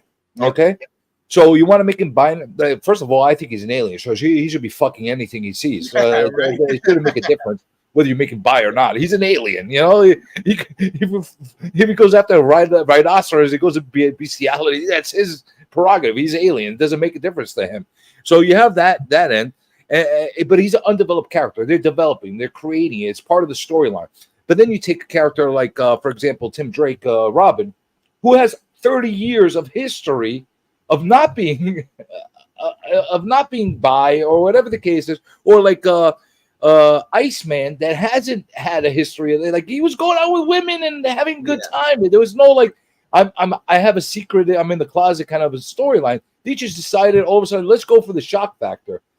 Do you get what I'm saying? Like sometimes it seems like it's provoked unnecessarily. Well, now, okay, first off, that's real life. There's men and women that go through life acting like they're straight, and then they come out of the closet for whatever reason because they were ashamed. It wasn't accepted due to their religion. I mean, that's real. So you can argue that, right? But let me play. But it has to be work in the story, like to actually. Yeah, you got to story towards that. You can't just they should explain that I don't know, build it up, like it shows signs of that happening over time. Right, and I get it, but honestly, and I'm gonna dig into both sides here. I do believe if the other side of this, when you have YouTubers that sell their souls for this type of clickbait, everything's woke and rage bait. Do you know they provoke these artists and writers to do this? And I'm not saying any of this is right, but it's a measuring stick. Oh, You want it like if people didn't have a problem with anything, just as soon as something's gay or female or black, boycott it. It's a fucking problem. You're ruining my childhood. If those people didn't act like that, maybe these other people wouldn't just force it in there for the shock value. Now, this is kind of the chicken or the egg. What came first? I don't know. The problem is this isn't a one-sided hero-villain battle. The problem is that there's so much ego and bias on both sides that nobody is willing to strip that down and have a goddamn conversation and say, look, let's strip away our prejudices. Let's strip away our racism. But let's also strip away our biases for fucking thinking that we need shock value and I hate you just because you voted for Trump. And let's just get back to saying, let's have representation in these comics, but write good fucking stories around them too. And let's accept that we will stop raging about woke shit as long as we start doing it right for anybody that we're representing. And the only thing we rage about is when it's a fucking horrible story. But I don't know if both sides will ever come to that. It's like, you know. Do you also think it's cheap when writing takes the easy way out? Because it's easy. I could take a character and change their gender. I could change their color. I could do all kinds of different things instead of writing a new character and introducing another person into the lore. No. Why? Especially when it's a character that's has a long established type of a thing. I remember, I don't know if you remember this, but I remember this like yesterday. There was a Punisher comic that decided they had the bright idea that they're going to turn Frank Castle black. I don't know if you, I don't know if you read that story. Was this a what if or a different universe? No, this was in the regular comic, and basically he did reconstructive surgery, and it turned to black during it lasted for about 3-4 issues. It kind of made sense with the storyline. I remember reading it as a kid and going, I need to revisit that and actually do something like that on the channel. You should read that line. I think it was like Punisher 69 or something around that range. But the amount of rage that happened at that time when they did that, like the backlash, was insane because Frank Castle was. You know, he was like an established character the way he looked at it. When he changed them, people flipped out. Only the people around that time period remember that, and there was no social media to make it like vitriol and that kind of thing. But there's a lot of stuff. North Star, when he came out of the closet in the infamous or famous Alpha Flight 106, that was the first character to come out openly gay. Yep. It was a big shock factor. It was that kind of thing. But that they kind of made a story to bring that in. It didn't just all of a sudden say, hey, guess what? Yep. Guess what? Blink. Yeah. I'm black. Blink. You know, I'm Latino. Yeah, like first off, I don't think those two things are like not mutually exclusive. It's like, isn't it when you said, isn't it lazy? Like, why can't you change something about a character and write a good story with it? So I think that's one fallible issue that we use is human beings. It's like, that's the thing. See, we automatic, if they change something, it's bad. Well, no, let's look at the change. Let's read the story. And if it works, what do we have to be mad about? And then the other thing, this argument of why can't they just make a new character? Because the people that rage about this shit will always use that as a crutch. But when they do make a new character, they do the same thing. Oh, they're just like, look at all the hate that Kamala Khan got. Like, I mean, it was fucking disgusting. And I love Spider-Man is my favorite superhero. I've read Spider-Man comics, almost every Spider-Man comic that's ever been published, going back to 1962. No lie. All the side runs and everything, even the obscure shit like the final year or whatever, chapter 1, shit that probably any of y'all. I read all that shit. You know what else I read? Miles. I love Miles. Miles doesn't do anything. Honestly, Spider-Man comics have been dookie ass fucking cheeks for over a decade now.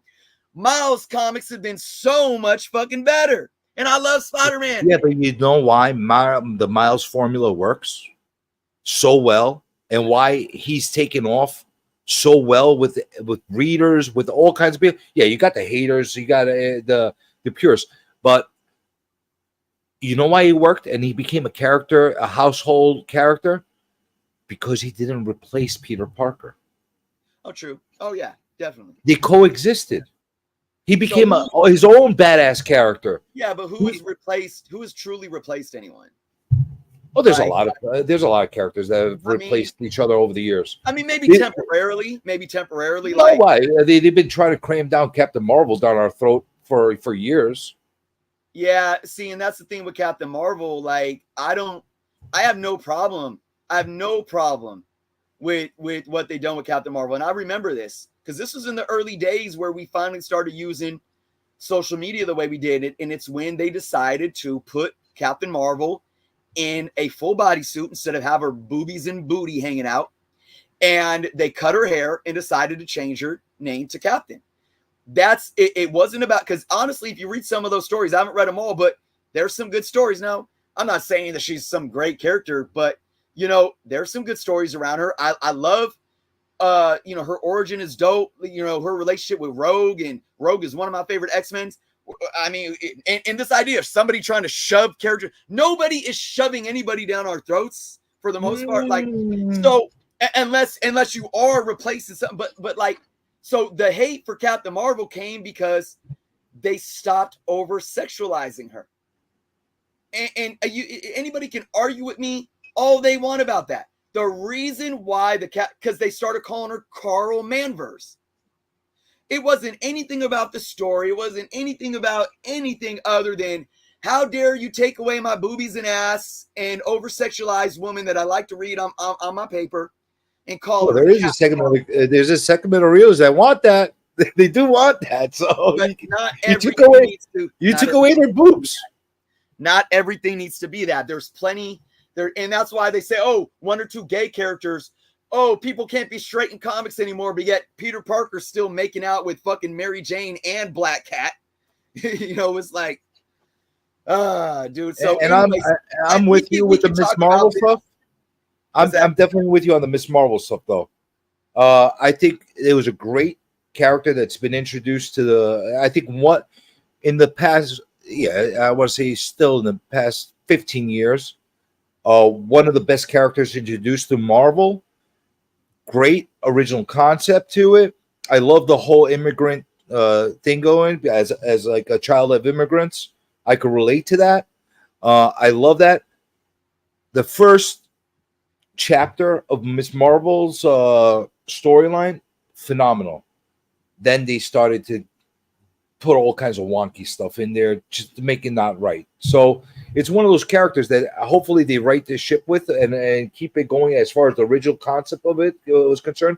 Because I think that's a character that could become literally a strong household name. And it's one of the few the Disney Plus series that actually has some. So like, listen, I'm not a little girl, and I'm not a little like a child that could relate to her as a grown man adult. I don't relate to her as a thing, but I could sit down with my kid and appreciate the show for what it is, because you know it's a well-made show except for the end. Yeah. But you know that's a Disney problem, not a character problem. But You know? I mean, look, we could talk about this forever, and we got to get to more. But I want to sum it up like this. Look, like I encourage anybody that's watching right now, whatever your opinions are, especially to the person that asked this question. The bottom line is that people need to strip themselves of their biases and ego in order for this issue to ever solve. That's fans on both sides of the argument. That's writers. But really the biggest driver in this isn't even the state of comic books. Like, how you going to get mad at Marvel for wanting to soak up the tabloids because this person is announced as gay has more people turning their eyes on Marvel instead of like the new Spider-Man run because it's fucking garbage writing. Like, it comes down to our political state. We are so divided politically and everything is sensationalized. We got to get away from that. When did Americans turn really to it? Why are we fucking gangbanging over blue and red? It's ridiculous. We got to get back to being one nation. And again, I say this all the time. Turn off Fox, turn off CNN and MSNBC. They're all garbage. Walk outside of your door and go fucking have a conversation with your neighbor. And I guarantee you will have more in common than where we differ. We all want the same things in life. We all want life, liberty, and the pursuit of happiness. We want a good job that pays well with retirement. We want to take vacations with our family. We want to watch football on Sundays, or maybe whatever it is we're into, right? That's most of us. And we can argue, get into arguments about all these other little things, but at the end of the day, we gotta be. I don't like the word what's the word where we're tolerant. I don't even think it's about. We have to be understanding and have empathy for other people.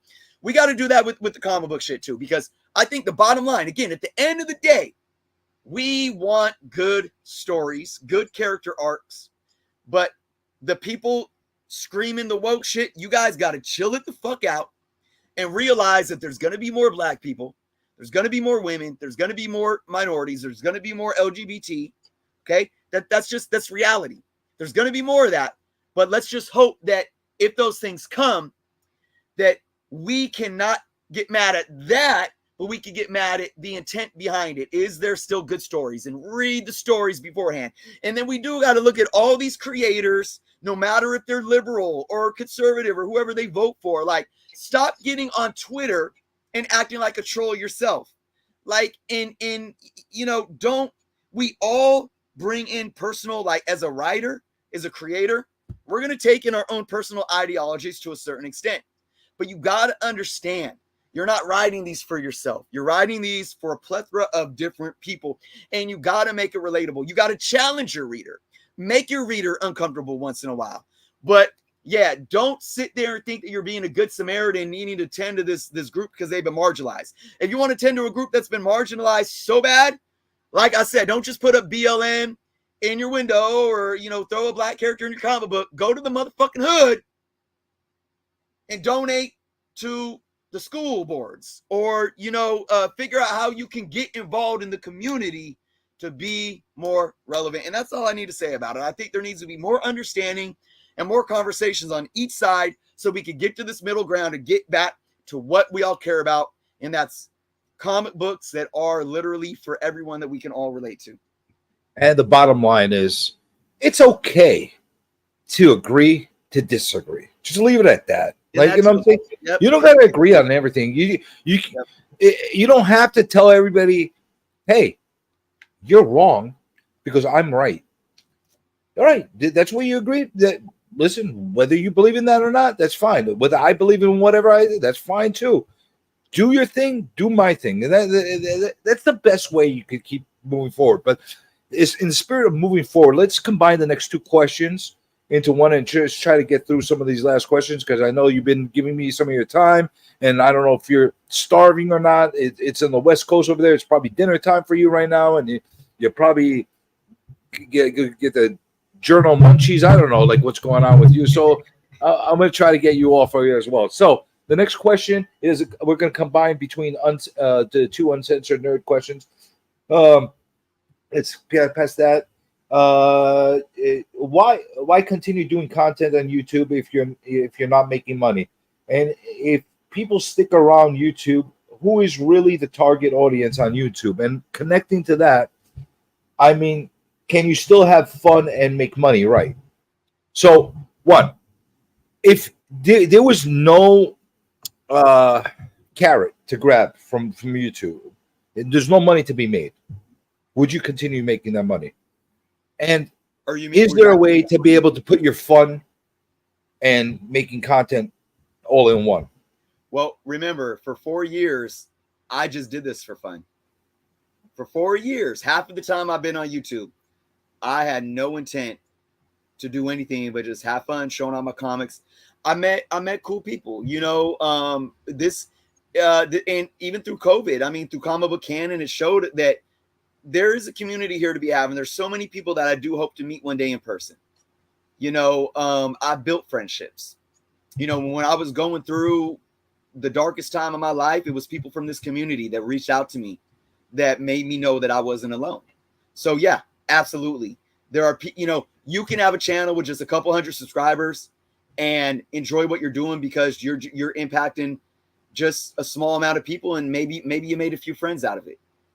And that's what it's all about. And hey, like I said earlier, everybody, if somebody can have a career or work a job where they're making money and they enjoying what they do, man, more power to you. And I wish the world worked like that, or where we all did that. Unfortunately, it's not for everyone. So, absolutely, you can make money, you can enjoy yourself, but just go with the flow, man. I mean, we talked about what you need to do to succeed doing it as a business, but if you're just here to enjoy yourself, and hey, and you happen to just gain a good enough crowd to make a little bit of money on the side, more power to you. Right. There's always a way to get some stuff. And then we got one final question out of Uncensored Nerds. Oh my God, he's lied. It's the final question. Final question. When people say they don't like to chase clout in comics, yeah, yet majority of their content is clout. So are you doing right for the community by chasing clout, or doing right for you? All right, keep this up. Okay. First off, we got to define what clout is. If you're running a business, if your YouTube is a business and you do care about getting clicks and views, you're going to market yourself. That's not chasing clout.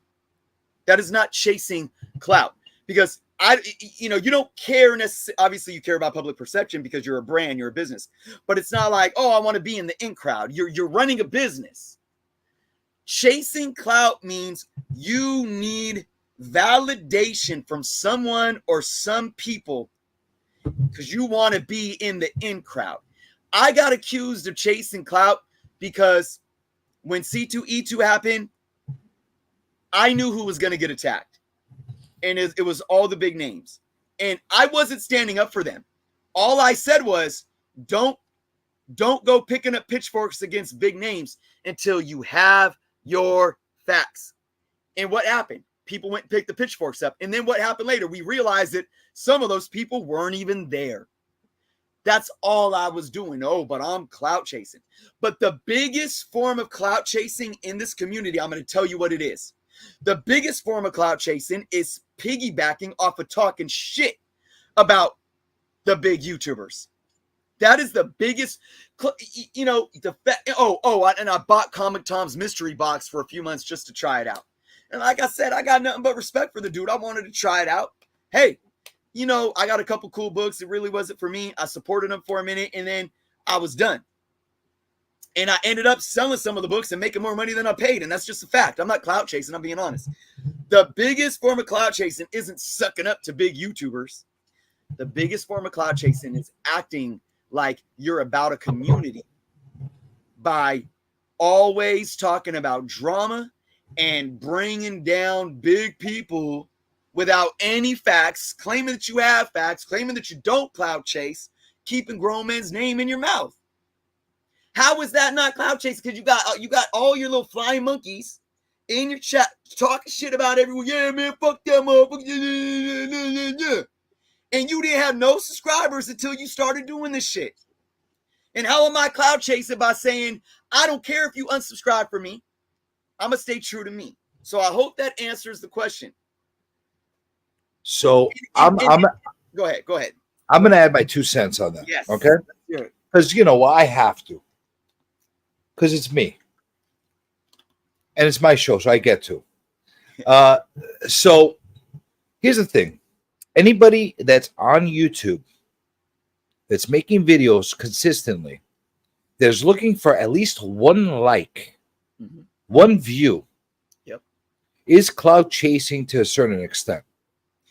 It's you're looking for validation that at least that one person out there enjoys your passion, your hobby, your content to something that they would actually put a like. And I'm not talking about your mom, okay? Because you could have your mom like all your channel. I'm talking about like a person that's not connected to you in any way. It's a form of clout chasing, okay? So that's one thing that I'm a strong believer. You want attention. Because for me, clout is synonymous or actually parallel to the word attention. You want some attention on you. Okay. Now, as far as what you said, chasing those big channels and going on the hype train and going and trying to grab that stuff, I'm with you 100%. When you see channels that just jump on and harp on to the drama, or whether it's a popular thing, like what all of a sudden, you know, Deadpool's the biggest thing. Now we're going to make Deadpool content. What do you think? That's not clout chasing? Of course it is. You're chasing the hot topic. You know, you're chasing something and trying to feed off of their success and trying to get some of that in there. Now, some people do it very, very well. Yeah, very well. And I'll applaud. I'll do this for the people that do it very well and do commentary and put their input in on based on a topic or a channel or something like that. But when you're doing it and it's blatant, and you're actually just going out there looking for views. Hopefully, let's say Journo does something, I don't know, bizarro, and he freaking has a meltdown on his screen. Can you do that next time so I could make some videos about you? All right. So let's say he has a complete meltdown. Let's say he has a freaking mental breakdown right on the screen, and he cries, and then he turns off the thing. And then everybody all of a sudden decides they're going to do their commentary. Channels that never watched him before. Here's the thing that drives me even crazier. It's not even channels that are watching or people that are even aware of the channels that they're chasing. They're going after whatever is the flavor of the month. And that for me is over the top transparent. Yeah. When people are doing that. It's lousy content, in my opinion, and you got to get a little original. There's nothing original in YouTube. There's no real original ideas. Dude, don't get that twisted. We're all doing something somebody else has done to some extent, right? At one point or another. Yeah. We're just putting our spin on it. So if you're gonna do that kind of thing, at least be creative. Add something of value. Do something that's watchable and not just doing it for the views, because those views are going to dissipate over time. I can guarantee you. Yep. I mean, that's all I got to say about that. Absolutely. I hear you. Yeah. Yep. All right. So we got another question. This one is by Legion. Journal, will you only sell hats if you have doubles?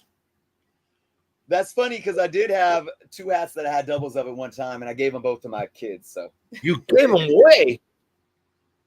Should have made your kids work for them. We got another question. What did you think of Cosmic Monkey in Portland? Oh man, I did hit up Cosmic Monkey. I don't want to say too much because I want people to be surprised.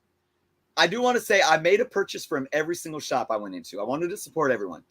I'll just say this. I thought Cosmic Monkey was a great experience. Like it's a pretty large store. They got a little upstairs area. They got a little private room with a ton of back issues. It was a really cool experience of a store. Now, what did I think of their like inventory and pricing? And like, that's a very comparative thing, especially for this current market. And I think I'll save that for the channel, but it was probably one of the funner stores to go into just to see, because there was so much. That's always a good feel when you go into a comic book store and it's like, oh wow, and it just feels good to be in there because you're still seeing so much cool stuff. That's always a good feeling. And so yeah, I did feel that going in there, but I'll talk more about the like what I thought about their business model and pricing and all that when it comes to So that's new content on its way out, huh? Yeah, it is. If I can get my computer to handle, man, there's like 45 files. And it's like crashing on me. So I got to figure that out, man. Oh, there you go. You got a teaser now. You got Jerno's Adventures into Portland. All right. So we're going to have that. Now we got the next question by Swaggle House. Is Journo going to any Comic Cons in the future? And which ones are on his list? So I have no Comic Cons on my radar right now at all. I do have 2 sports card cons that are on my radar. One is in Sacramento. I believe the other one is in Concord, California. I haven't been to a sports card show since I was a kid. I've always collected sports cards. I think it's crazy what COVID has done to the sports card market. Even still, comic books are trending down. Sports cards are trending down as well a little bit, but they're still unfathomably high. I mean, before COVID, you could still buy your packs for like $2 or like $4.99 for the jumbo packs. You can't find them anywhere. You're paying $20 for a jumbo pack, $8 for a standard 12-card pack of baseball cards, football cards. And even those over mass-produced 80s and early 90s cards that you couldn't sell at cons, 5 years ago, are selling $3-4 a pack. It's absolutely nuts. But yeah, I'm taking my son to a couple of sports cards. It's all those freak pack rippers. That's basically what's caused that. God, yeah, it's nuts, man. It's crazy. Talk about that's a subject for another day. Those freako pack ripping nuts. But why don't you take your experience and your credential as a journalist, self-proclaimed journalist? Actually, not journalist, journalist. Yes. Journalist. I never coined that term was given to me, and it was never a term I gave to myself, but it was because I always said that I approach things like a journalist. So I do believe, don't get me, was it Raising Elm Comics, good friend of the channel, that coined that, or maybe it was Peter Thornton, or even maybe the bearded one. But yeah, a lot of people just started. Since you are a journalist, why don't you take those credentials and get a press pass? Yeah, and go and check these things out. There you go.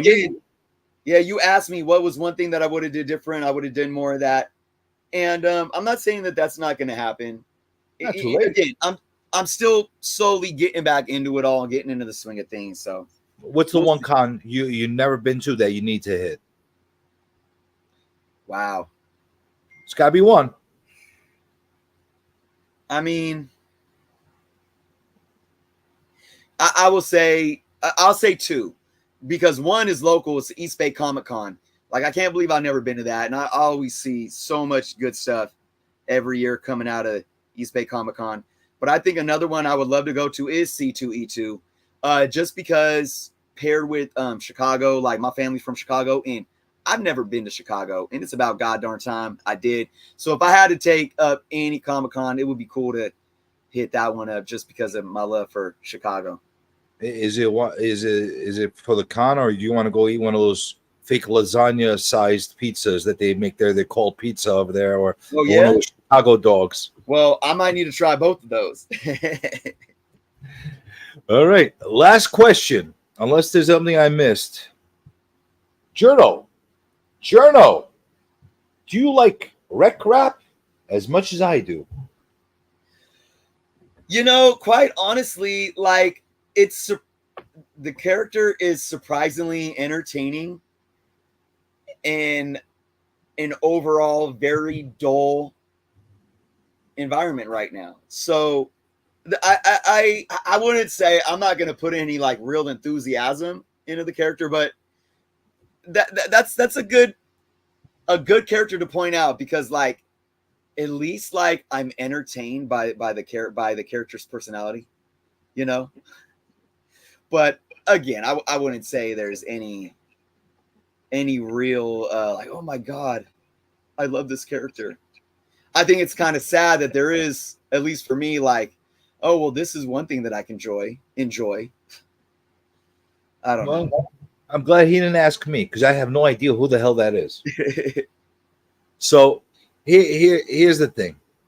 We've had a good interview. It's been over 3 hours that we've been on here. Yeah. You agreed to 1 hour.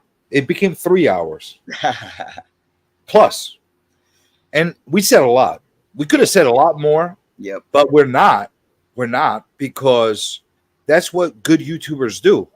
They leave the audience wanting more. Yeah. So possibly we'll have you on again. And maybe we'll continue this conversation and take it in all different directions and piss off the new people with our conversations. But doors open.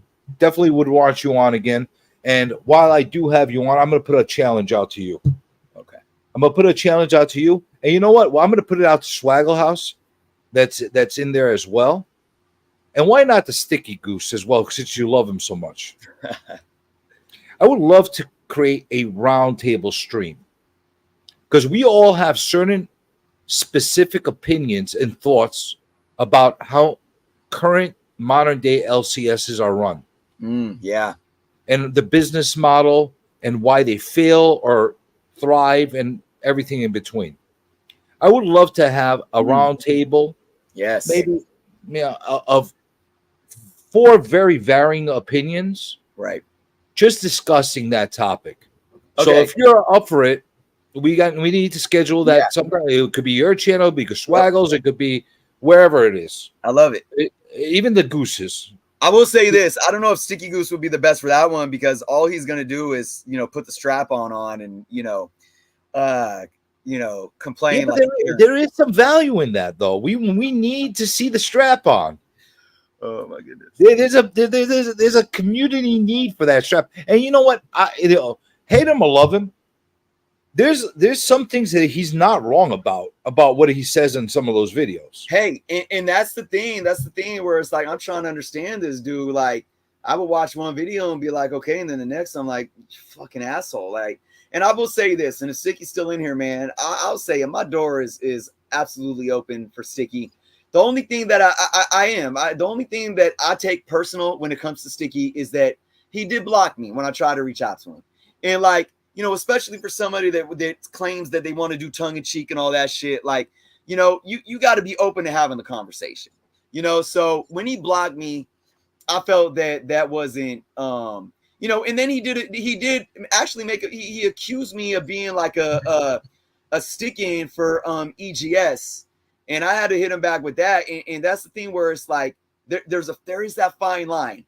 And my thing with him, dude, like, look, I said, if you want to be the person that they love to hate, that's fine. But you're going to ride that fine line. And if you don't want to be one of them people to where you can't say what you're saying to people when you're standing in front of them because you might be in fear of getting clocked in the jaw or even some worse shit, then at least have the conversation.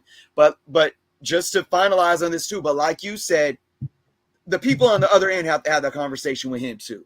So the person absolutely. The person that did the strike, have the conversation, man. But as soon as somebody closes the door to that conversation, then it's all's fair in love and war, right? Like, so, but my door is open to Sticky. I'm mad that he took me out of the re-release. So I hope that he does like a Jerno's video, like just do a video on me, so you can retaliate to make up for leaving me out of the party, and especially after he him and his wife had such great things to say about me, because they said that not only was I invited to the cookout, but I was the one barbecuing, man. So I'm like, hey, why are you gonna take out all the love? But anyways, so yeah, but that's a great topic of discussion though. I would love to have that happen. I think the community would love that to happen. We could all talk behind the scenes as far as where and how it's going to be. But I think that's something that people would want to hear, very pointed, different opinions about certain factors in that type of field. And I don't think it's talked about enough without, like in a healthy conversation, without people just being pissed because of their last bad experience or in jubilation because they're promoting somebody because they're giving them free comics. Like we want unbiased opinions. And by the way, Goose, I'm going to put this out there. If you did block him, that's the equivalent of taking your ball and going home. Don't do that. I think he's unblocked me at this point. Don't do that. Go take your ball and go home. Nobody likes that kid. All right? That kid is a jerk. Don't fucking do that. Okay? All right, that being said, we said it all. I want to thank the chat, YouTube world, Twitch world, every other world. Thank you. Thank you, Journo. We will do this Appreciate it. Once more. Indeed. Out. End stream. Done. Oh, I forgot. Tune in next week. Tune in next week. Because you know who we're going to have? You know who's going to follow you, Journo? Oh, shit. Comic Tropes. Oh, yeah. I seen that. You familiar with the guy, Chris? Yep. What the hell? I have a lot of Chris's on this channel. Yeah. Anyway, he's gonna follow you. Good stuff. So Good you stuff. you maneuver your diva little way to get on before him. So you could say you could have the cloud of saying, I got on before comic tropes. There you go. This is what you did. See what you did? Anyway, You got it. tune in next week. Same bat time, same bat station, whatever you want to call it. Done. End stream.